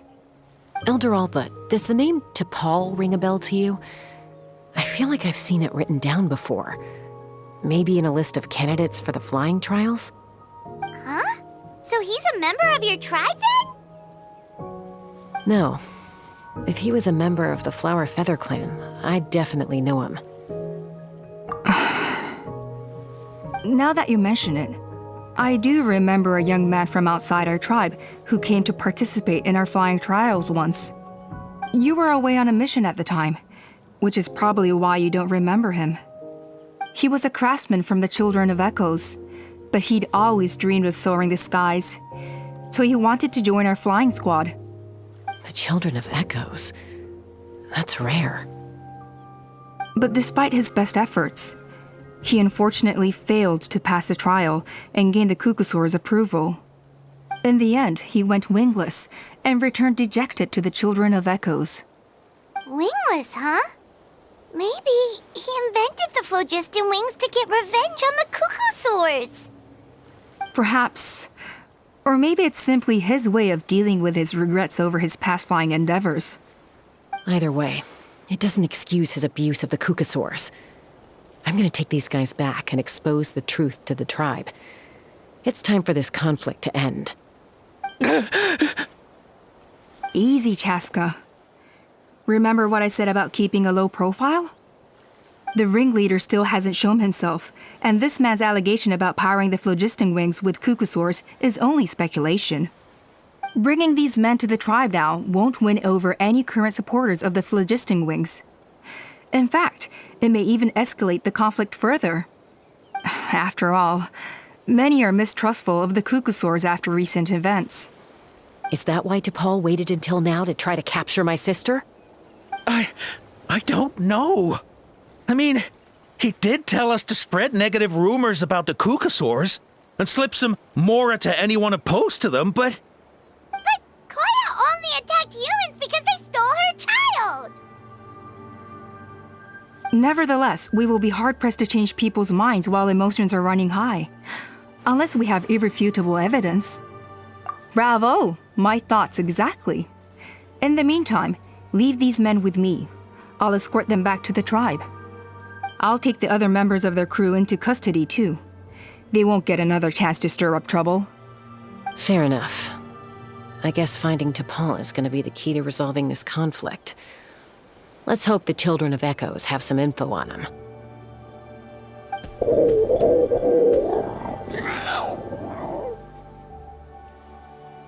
Sorry, whatever it is, it'll have to wait till this is all blown over. I have to fix this situation before it spirals out of control.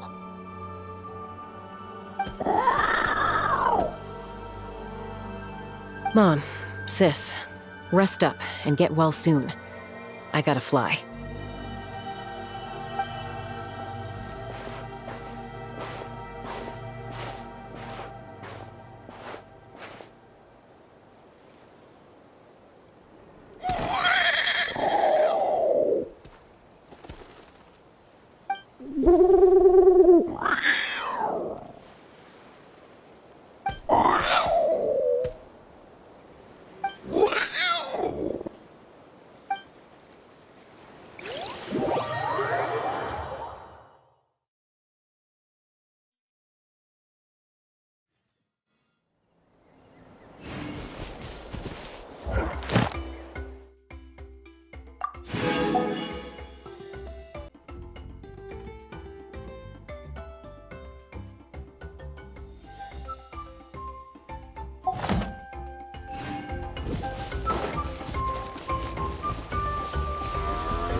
Says that T'Pol's from the Children of Echoes. But how do we track him down? Just ask around until we find him? Let's start by talking to someone we know. It'll be faster that way. At this time and place, I'll bet the easiest person to find is... Wakey, wakey, Shilonin! Oh, it's you. Okay, give me a second. I'll come down.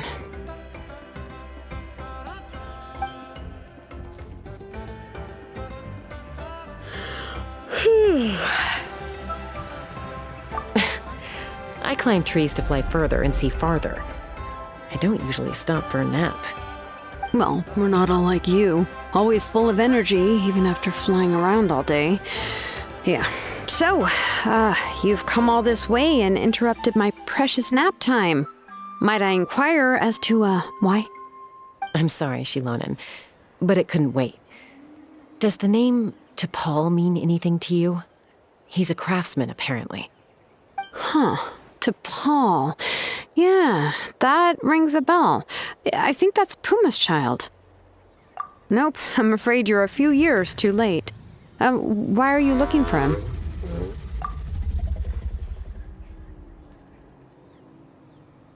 Huh, phlogiston wings.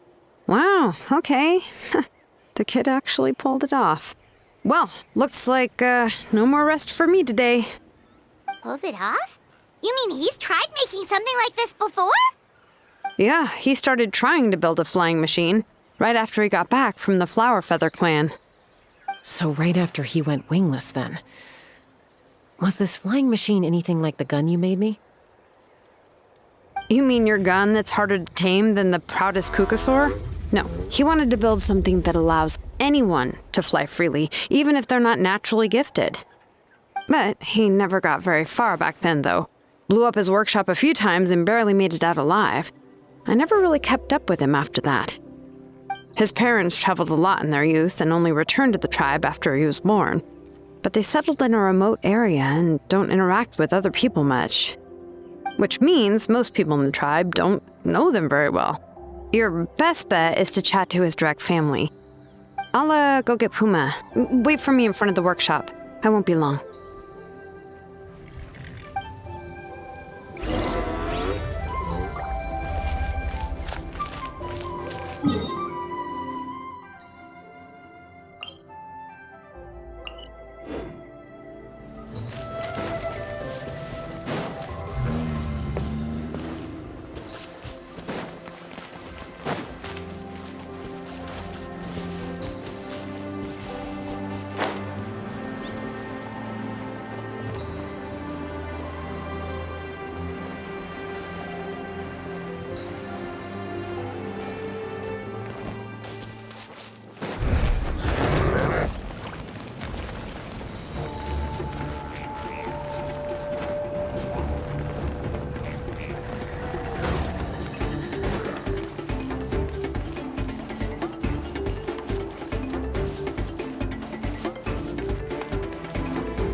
I'm back. Allow me to introduce T'Pol's mother, Puma.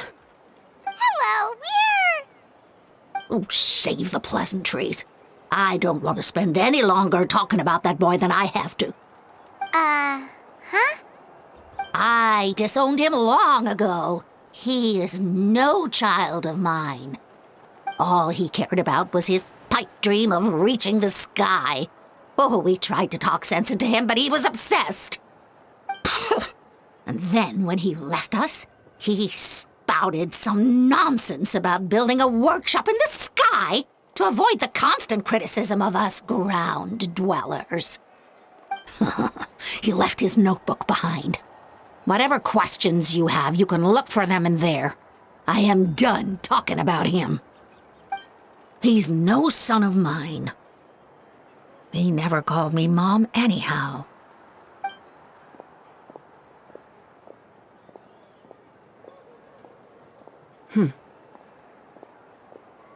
Wow, they've really fallen out.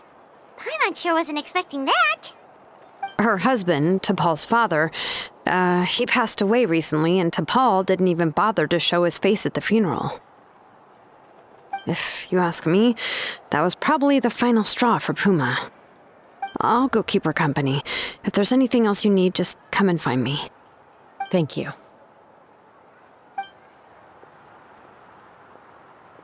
Okay, so this notebook is the only lead we've got now, right? What's in there?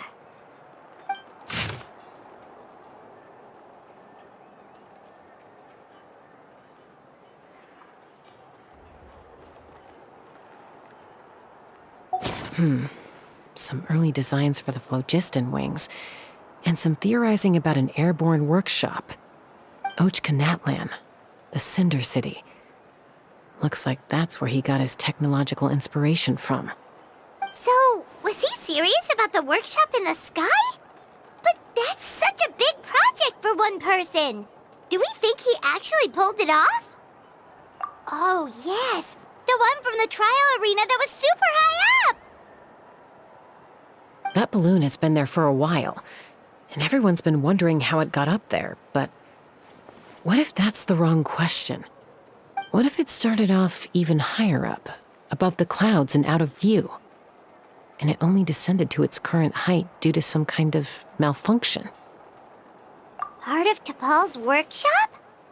Seems likely.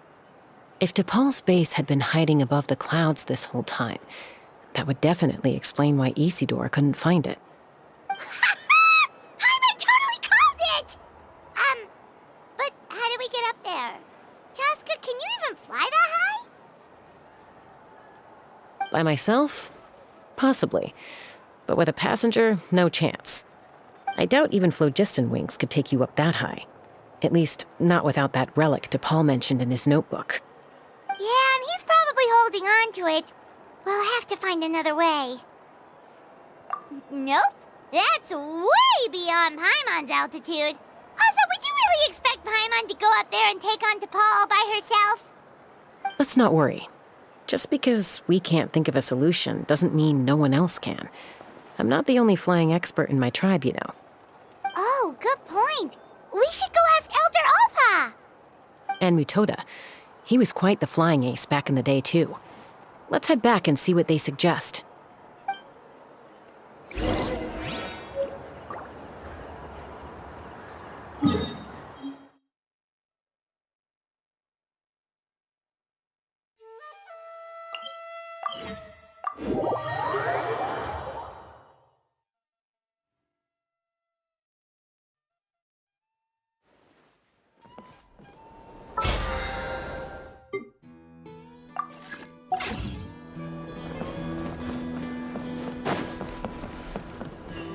No more Kukasaurs.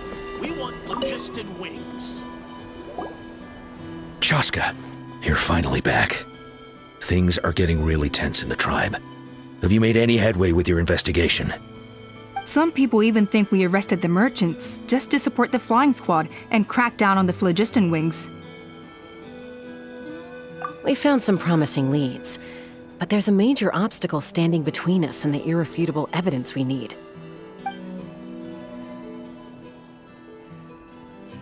A relic from the Cinder City? So Ochkon's still managing to sow discord, even after all these years. An airborne workshop and a hot air balloon above the trial arena. And that's where you're trying to get to now? Neither phlogiston wings nor a Kukasaur can take you that high up. Do you really think that's where T'Pol is hiding? You know what? There might just be a way. Really? Do you still remember those spouts in the arena?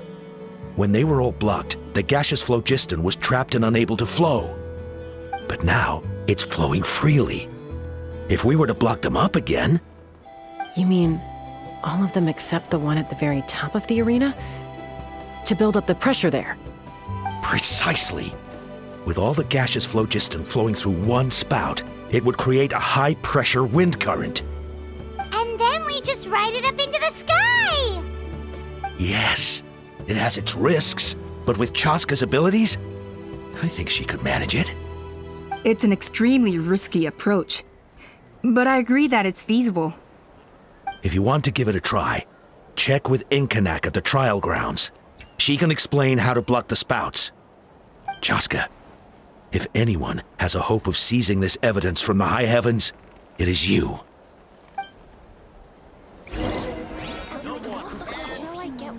Isn't bad-mouthing the Kukusaurs going a step too far? Why do you never take off that mask anyway?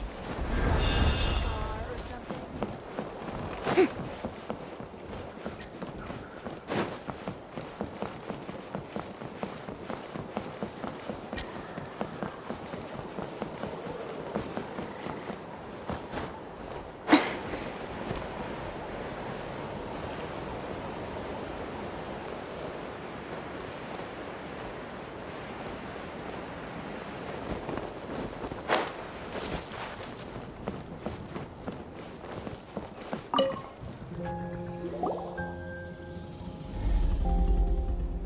Goodness me, that is a very bold idea.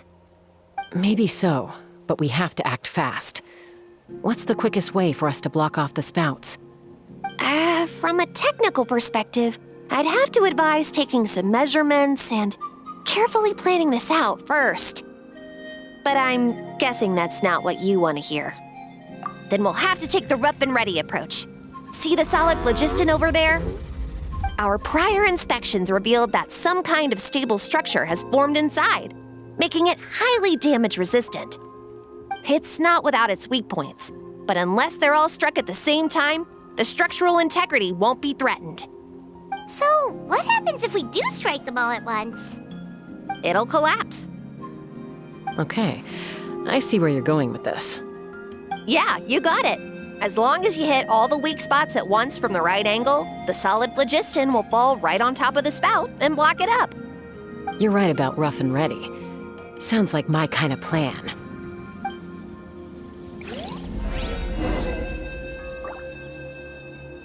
Take me up!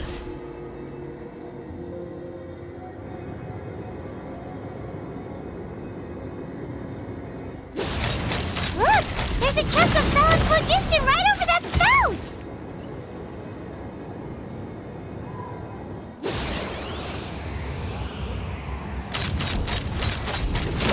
Open fire!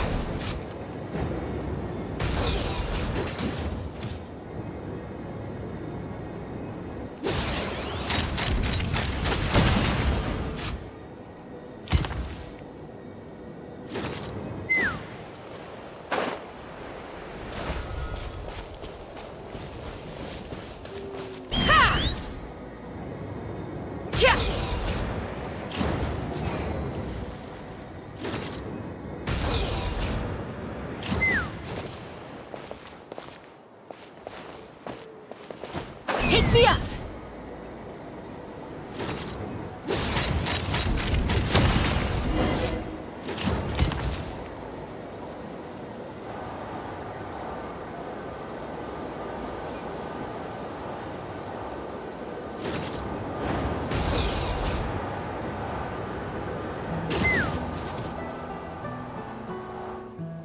It actually worked! But wait, how are Paimon and the Traveler supposed to get up there? Koya can give you a lift. She's actually been following us this whole time.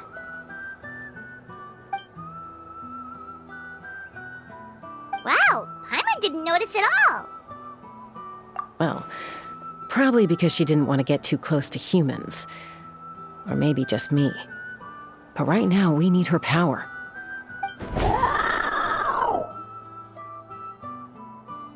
Whoa, you didn't even have to summon her! Yes, up there. That's probably where Chime is. All right, let's go have a little talk with this T'Pol.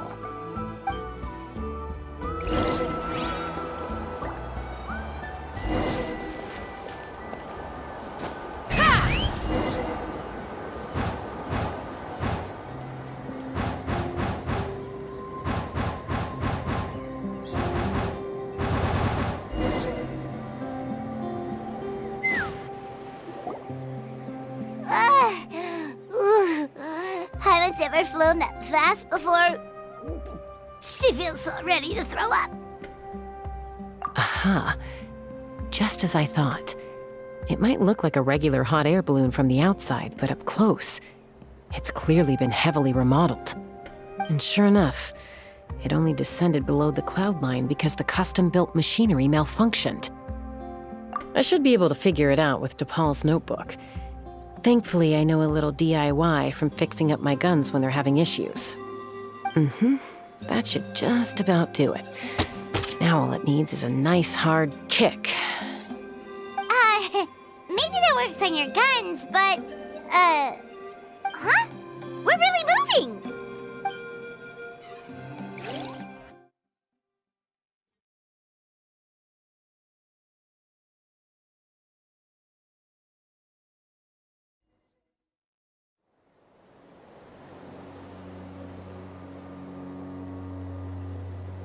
Here it is! The workshop in the sky! Oh, you gotta see it to believe it.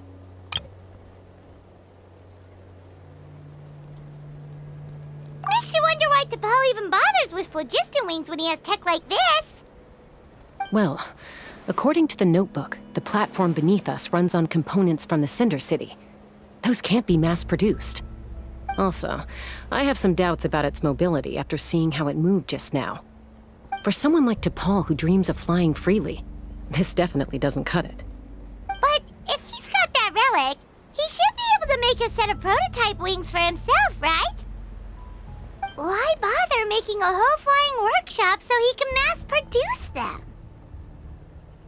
But this doesn't add up. If he's already achieved the power of flight, then he must have bigger dreams we don't know about. But what? With any luck, we'll find the answers in his workshop.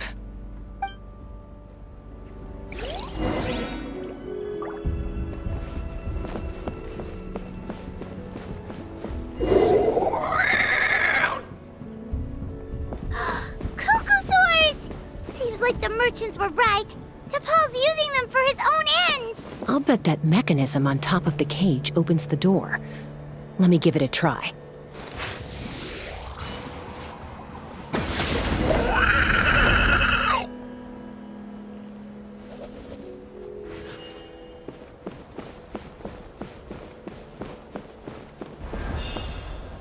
Take me up!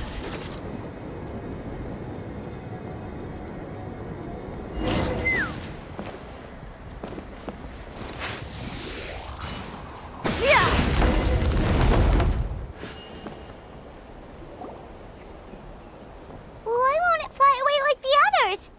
Is it...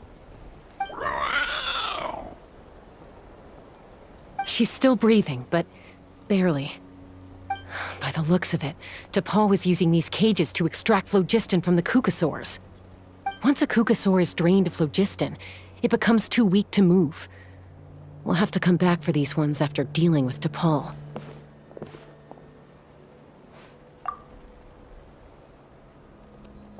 Let me see. Looks like a record of his phlogiston research. Log number 330. With the support of... I was finally able to launch the airborne workshop. Even though it relies on the relic for 80% of its power supply, I've at least taken the first step. Log number 348. Research on the relic is progressing well. I should be able to replicate the technology and scale up production very soon. Has proposed a name for this groundbreaking invention: the phlogiston wings. I think I'm getting close. Soon I will achieve my dreams. Log number 377. Encountered some issues with the new smaller model phlogiston wings. The gaseous phlogiston showed some volatility during the refinement process. Thinks we should proceed at a more cautious pace with the refinement experiments. But after so many past failures, I have to prove that I will succeed this time. Log number 114. Ran an experiment using Kukasaurs to refine gaseous phlogiston. It was a success. Log number 117. I've started recruiting merchants and hunters to capture wild Kukasaurs. Log number 121. Major breakthrough in the efficiency of phlogiston yield. Huh? So many parts have been crossed out! Yeah, probably the contact he alluded to in his other notebook. Guess he has a benefactor. Did anyone else notice how the numbering system in this notebook suddenly changed halfway through? We haven't got time for textual analysis, I'm afraid. Grab the notebook and let's press on.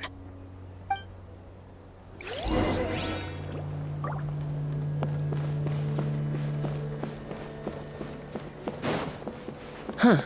Never seen one of these before. Looks like this was built with the Cinder City components, too. You're not thinking of giving it a nice hard kick, are you?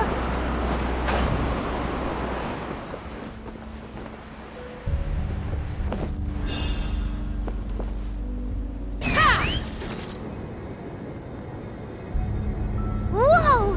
What's that mechanism doing? It's asking for a nice hard kick where it hurts. Aim for the weak spot.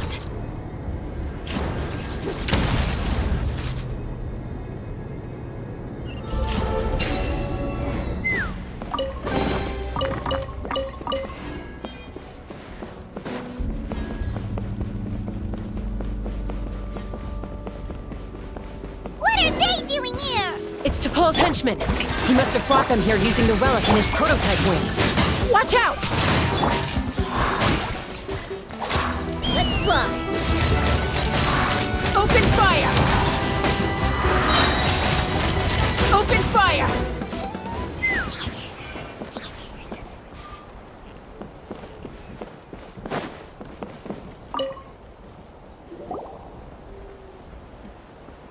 Hey, look here! More of T'Pol's notes!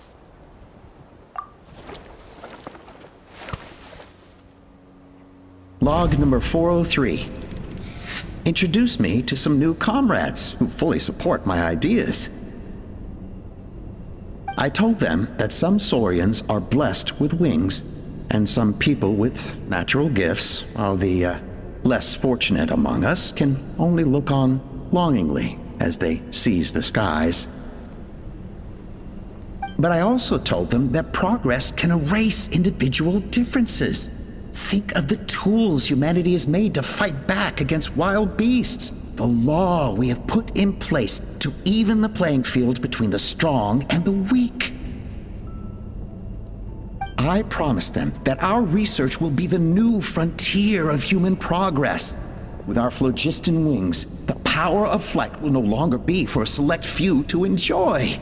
Imagine a world where the skies are for all to share. I only hope that when we finally achieve this goal, we'll be proud of me. Imagine a world where the skies are for all to share. Yes, what a wonderful world that would be. If only it were possible. We could respond faster, and so many tragedies could be prevented. But T'Pol, what about the Saurians you're draining dry of phlogiston? You're not sharing the sky, you're stealing it! Bad move. I won't let you get away with it.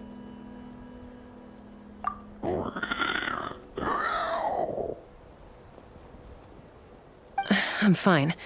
Let's keep moving. I don't think we'll find anything else here.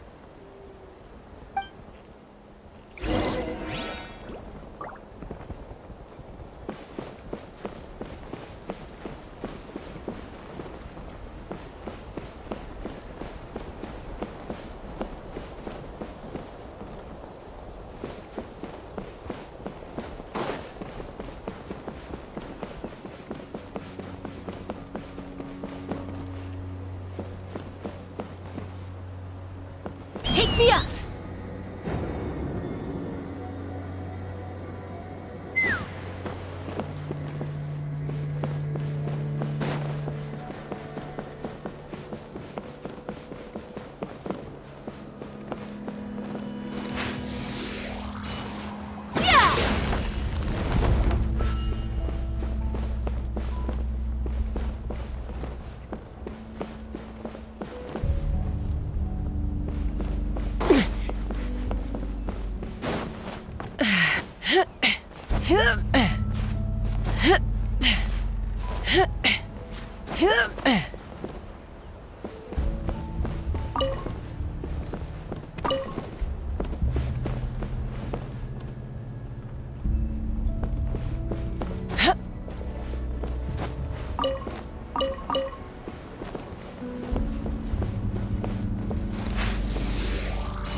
can't believe he captured so many Kukasaurs. But right now, we have to focus on solving this problem at the source.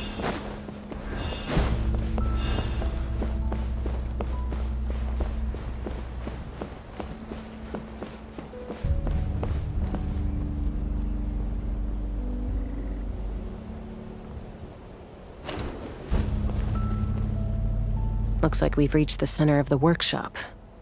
And still no sign of Koya's baby.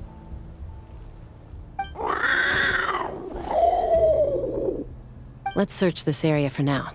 If we still can't find Chime, we'll double back.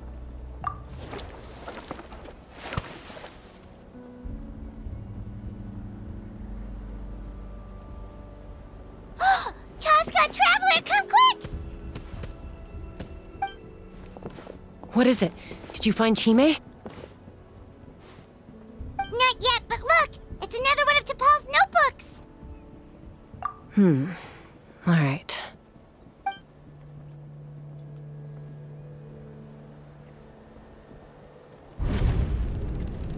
Log number 428. We decided to restart the experiments on phlogiston refinement, but without telling. This is the final obstacle to the success of the Phlogiston Wings project. We cannot fall at the last hurdle. Log number 436. Earlier today, suggested using Kukasaurs as an intermediary to extract refined phlogiston. It's certainly feasible, but... Anyway, as long as our secret experiment succeeds, I'm sure won't bring it up again. Log number 443. We will conduct the experiment tomorrow. But birthday is coming up, so hopefully we'll have a birthday surprise for her. Log number 444. Huh? Why is this log empty? I guess whoever wrote down the log number was prevented from recording the results.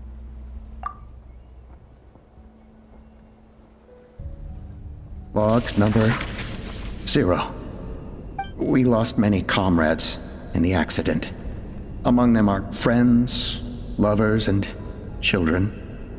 But we cannot stop now. We will keep their legacy alive and carry their dreams forward. As of today, we are scrapping the artificial refinement method. Instead, we will focus all our efforts on phlogiston extraction from live Kukasaurs. They are arrogant beasts whose existence in the wild serves no one but themselves. Their true worth lies in their sacrifice for the sake of human progress. To facilitate our operations, we will gradually move the airborne workshop closer to the Flower-Feather Clan, even as we continue to expand it. All this we do to create a world where the skies are for all of humanity to share. All this we do to make T'Pol's dream a reality.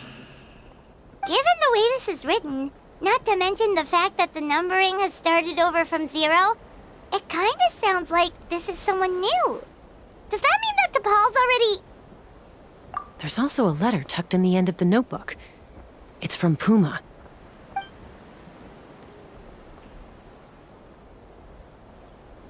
T'Pol, I don't know where you are right now, so I don't know how to reach you. My best bet is to send this letter to the Flower-Feather Clan. Your father is gravely ill. Oh, I know we've had our differences in the past, but he is still your father. Won't you come and visit him? Please. I know you never liked him and cared even less for me. All you ever yearned for is the sky and your birth mother. But we'll still be waiting here for you if you do come back. This may be the last chance you'll get to see your father. So Puma's not T'Pol's real mom? Huh. Well, she did say he never called her mom, but I'm gonna assume she was just venting. We know that T'Pol's father passed away quite recently, And this letter looks recent. By contrast, the writing in this notebook is old and faded. It looks like the real reason T'Pol didn't attend his father's funeral is because he'd long since passed away himself. If we ask ourselves why this letter was sent to the Flower-Feather Clan, why T'Pol always yearned for the sky, and how he got his hands on a relic from the Cinder City, it all points to one answer. That's right. T'Pol was my child. He was born during my days as a wingless wanderer. His birth gave me new hope. I wanted to become the kind of mother who spent her days as a valiant rider, soaring the skies. Not an aimless, wingless nobody. But his father wanted to settle down, to give his child a safe, sheltered life in his tribe. We fought about it constantly, until the love we once had for each other was gone. He started a new family, with another traveler who was also looking to return home. And I went back to the Flower-Feather Clan, alone. Alba? I had no idea that despite being raised among the children of echoes, my child still harbored dreams of the skies. Can you imagine, Chaska? The joy and surprise I felt when he showed up at my door, asking to join the flying trials.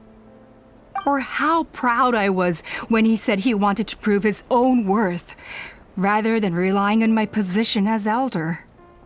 And then the anguish that overcame me when he was rejected by the Cucusaurs and became wingless, just as I had after my injury.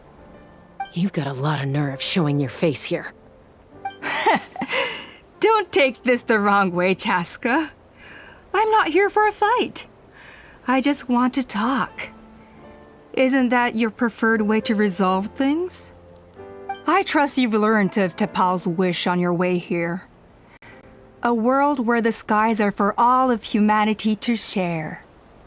If only his dream can be realized, no one will ever have to lose their wings again.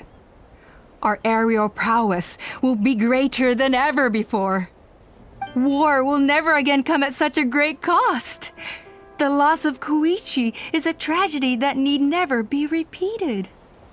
So tell me, Chaska, do you really wish to see the phlogiston wings forever grounded and gathering dust? Nothing you've said excuses all the conflict you've caused. You mean the argument back at the tribe? It was a necessary measure. Sometimes this is the only way to accelerate the pace of progress. Is a mother harming her children when she coaxes them into swallowing a bitter pill? Of course not. It is a brief moment of suffering for the greater good, and the child would come to understand this in due course. The phlogiston wings are that bitter pill. We will never progress as a tribe if we cling to the scraps the Cucusaurs offer us. Once the people have embraced the phlogiston wings, they will never look back, even if they learn how the refined phlogiston is sourced. They will convince themselves that the sacrifice of a few Cucusaurs is a small price to pay for our dominion over the skies. But this I had not anticipated. I barely had the chance to introduce the phlogiston wings to the tribe before you found this place. Your plan was hardly foolproof. Yet, it can still be salvaged. Chaska, traveler, you are the hope of humanity. I'm sure you have your doubts about my methods, but know that my love for humanity and for Natlan is genuine. You know me, Chaska. And you know that I've always treated everyone in the Flower-Feather Clan as my own children, as fellow humans. Surely you can understand my perspective. Hey, quit the quips! This is serious! Alpa, Natlan doesn't belong to humans alone. And truthfully, neither do I.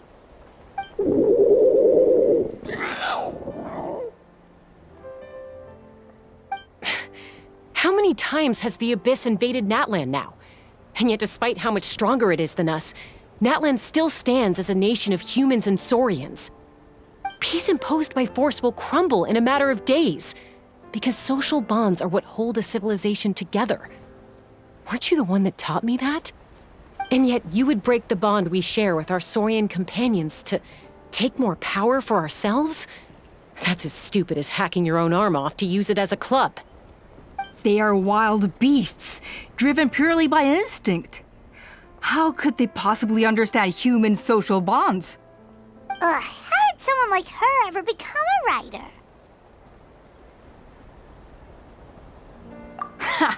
You overestimate them. They bow to the strong and shun the weak. That's all there is to it.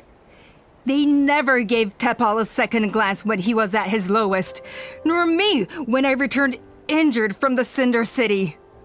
It's all about survival of the fittest for them. Plain and simple. They obeyed me once I proved myself stronger than them, but the moment it serves them better, they'll abandon me in a heartbeat. You're wrong, Alpa. They only reject the wingless because they don't want to fly anyone to their death. Chaska, I will promise you this. Only the unruliest wild cucosaurs will be used for phlogiston extraction. The ones who have nothing else to offer to humanity. Well, that's too bad, because I know a few unruly wild cucosaurs who don't think that idea is gonna fly. Namely my mom, my sister, and me. And the others? To us, they're friends, family, even children. So if you want to put any of them in one of your cages, you're gonna have to go through us. Is that right? I knew you might be difficult to convince. Maybe this will change your mind.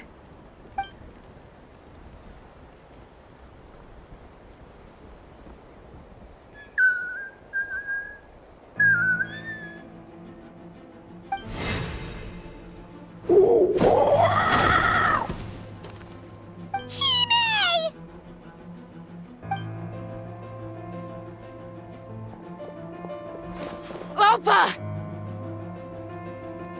Careful! Don't make any rash decisions. Unless you want to see her suffer.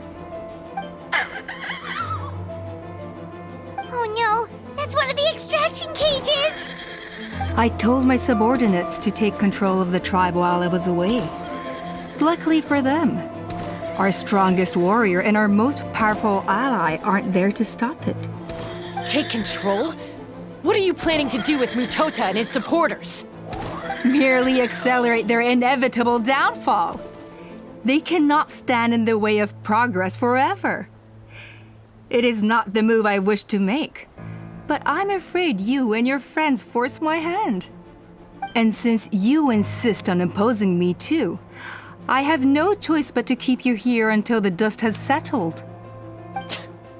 So that's what you meant by I just want to talk. You never intended to negotiate. You just wanted to stall us. No, Chaska. I genuinely hoped I could win you over. You are the strongest warriors we have. Put down your weapons, and I promise you that no harm will come to this young Saurian. I just need you to stay here for the next couple of weeks or so, while my people consolidate their power. Then, I will give her back to you, and you'll be free to leave. As long as the majority supports our vision, even the Pyro Archon cannot meddle in our internal affairs. Your vision is deranged, and the Flower-Feather Clan will never support it. You sure about that? Then wait here and see. Time will tell. What do we do? Even if the whole tribe fights back, Mutota's in grave danger!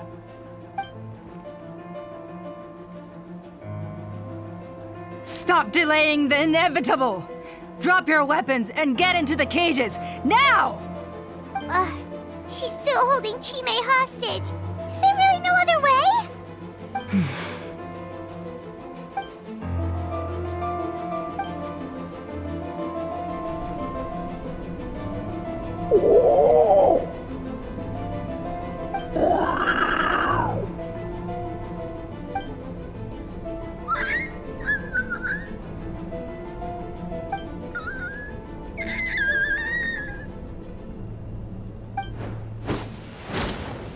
Koya? Huh? What are you yapping about? Stand down. Drop your weapons, now! This instant!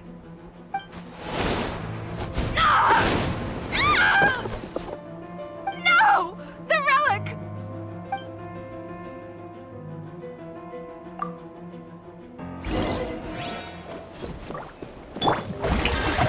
There is no escape!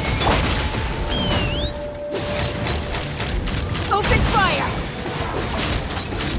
Give up, Alpha. We're negotiating my way now. And this ain't... Hey, something's up with this relic!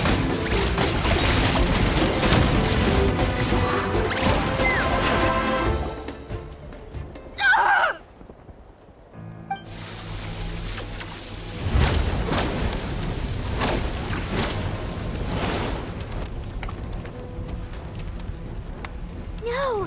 What is she doing? She'll bring us all down with her! But why? We stabilized the relic! Maybe it got damaged in the fight. If we don't think of something fast, this whole workshop is gonna fall apart. No.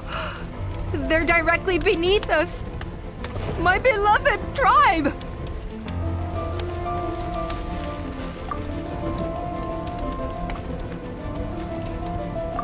Okay,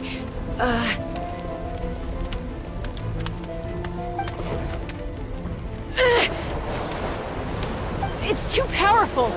This ain't a toy like last time. I don't think I can just throw it aside.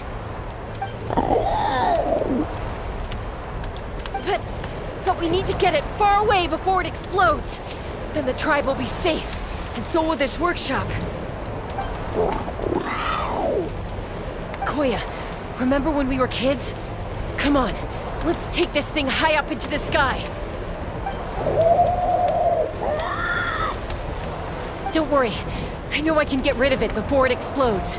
We're talking some surface wounds at most. All I need is for you to catch me at the end, just like old times.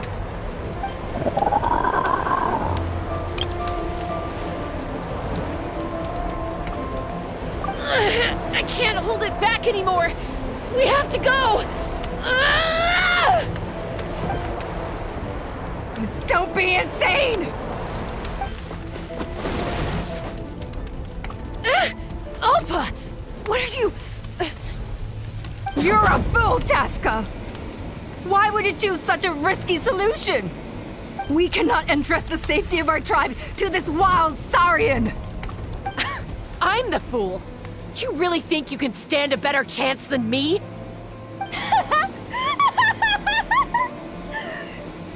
Sure, it may be asking too much for an ex-wingless to escape the blast radius in time. But I can fly it a safe distance away, even if it's the last thing I do.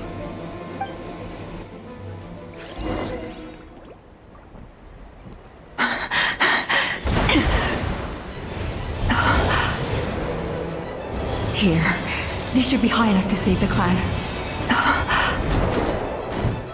What? You don't get to die a hero today.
Koya, are you hurt? Let me take a look at you. What do you mean, I'm fine? Didn't I tell you to catch me on your back? Why did you try to shield me from the blast? Accident? Yeah, right. Seriously, you're as stubborn as ever. Chaska, Koya! How are things looking here?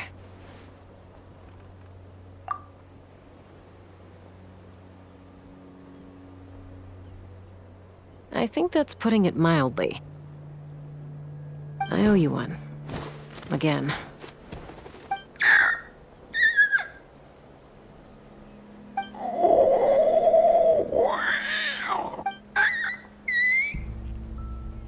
Oh, but be honest. Do you still think Kukasaurs can't form bonds? Mom, I'll figure out the refinement problem. I'll find a way. You don't need to worry about it. I just need some more time. That's all I ask. Please just trust me. Just this once.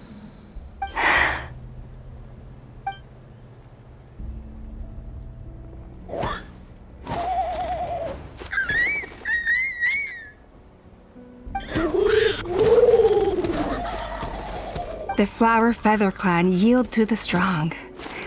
And it's up to the winners to define what strength means. So it looks like it's my turn to yield.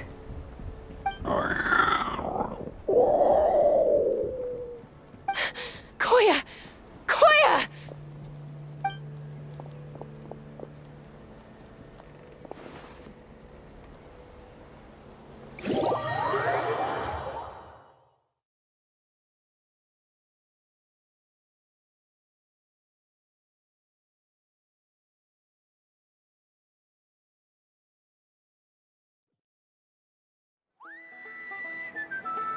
So, you're absolutely sure it's not because of the explosion?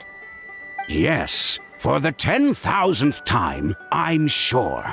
The blast barely touched her. The reason she fainted was old injuries playing up, compounded by overexertion in recent days. The moment she finally relaxed, all the built-up stress finally caught up with her. And no wonder. Honestly, she's just like you. Anyway, now you know how we feel when you go off risking life and limb. Your mother and I would both appreciate it if you lived less dangerously. You know she wrote to me from the Masters of the Night Wind, just to scold me for not doing enough to keep an eye on you. If she wasn't so busy with work, you can bet she'd come back here and chew us both out in person. I'll find an opportunity to apologize to her. I promise. You'd better. No more avoiding us, okay? And don't get me started on all the checkups you've missed. Got it. Got it. Huh? Koya? You're awake. I'll go let everyone know. Hey, but we're not done talking. What are we gonna do with her, Even after everything that's happened, she still hasn't figured out how to start the conversation with you. She keeps saying, I don't think Koya has forgiven me yet. But if you ask me, she's the one who's scared to open up and have an honest conversation. For all her confidence, she's a very sensitive soul underneath. You'd think as a peacemaker, she of all people would know how to reconcile with her family after a falling out. She must have been a handful growing up. Thank you for being there for her. And of course, thank you for keeping her safe when you were up there in the sky. Koya, Uncle Cusco, we're here! Ha! I was just telling her that she's not to go chasing danger with Chaska ever again. Cusco, I understand how you must feel. But it's all thanks to Koya and Chaska's efforts that the airborne workshop didn't come crashing down on our heads. Oh, Paimon almost forgot to ask. They didn't hurt you while we were gone, did they? Thankfully, when her co-conspirators tried to arrest me, I was out coaching Koya and Junan. The two of them were a huge help. They took care of things while I went around rallying the resistance. So, in the end, Alpa's would-be revolt didn't really get off the ground. And as it turns out, Not all of the wingless want to see our dear Saurian friends replaced with phlogiston-powered gizmos. I'm so sorry you got mixed up in this, by the way. We should have caught on to Alpa's scheme sooner. We could have saved so many Kukasaurs from getting hurt. Most of the airborne workshop has now been dismantled. We've just left one small, harmless part intact, and repurposed it as a jail for Alpa and her cronies. Let's see how they like being locked up in a sky prison. So, it looks like there's just one last conflict left to resolve. Peacemaker, you're up. I said I had to wait until things had blown over, didn't I? And now they have. But I still have no idea what to say. Koya, I just want to say, I'm sorry for how things went down back then.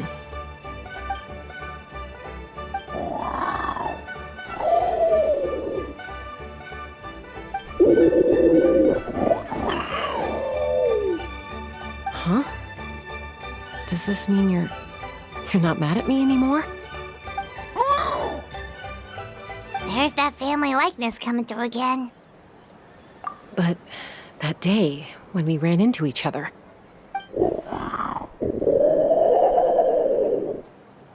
Huh? So then, when did you finally make your peace with it?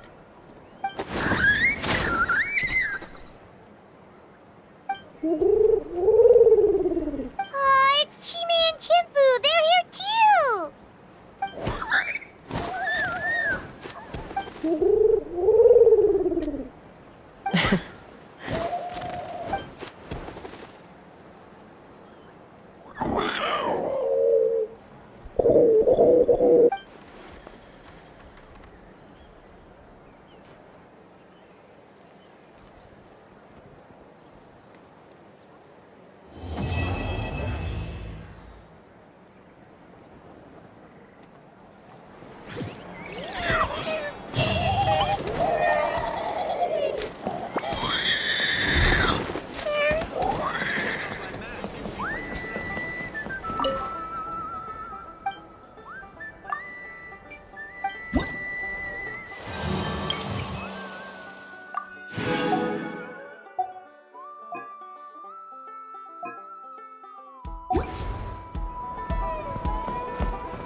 Ad Astra Abyss.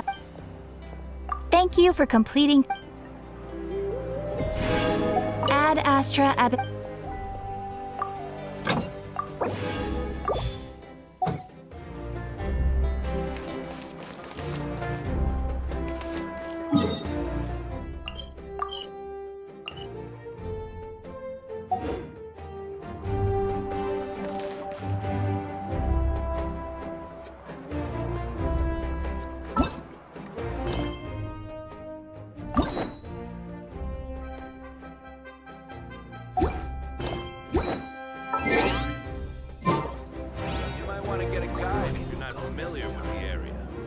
The biggest one in history.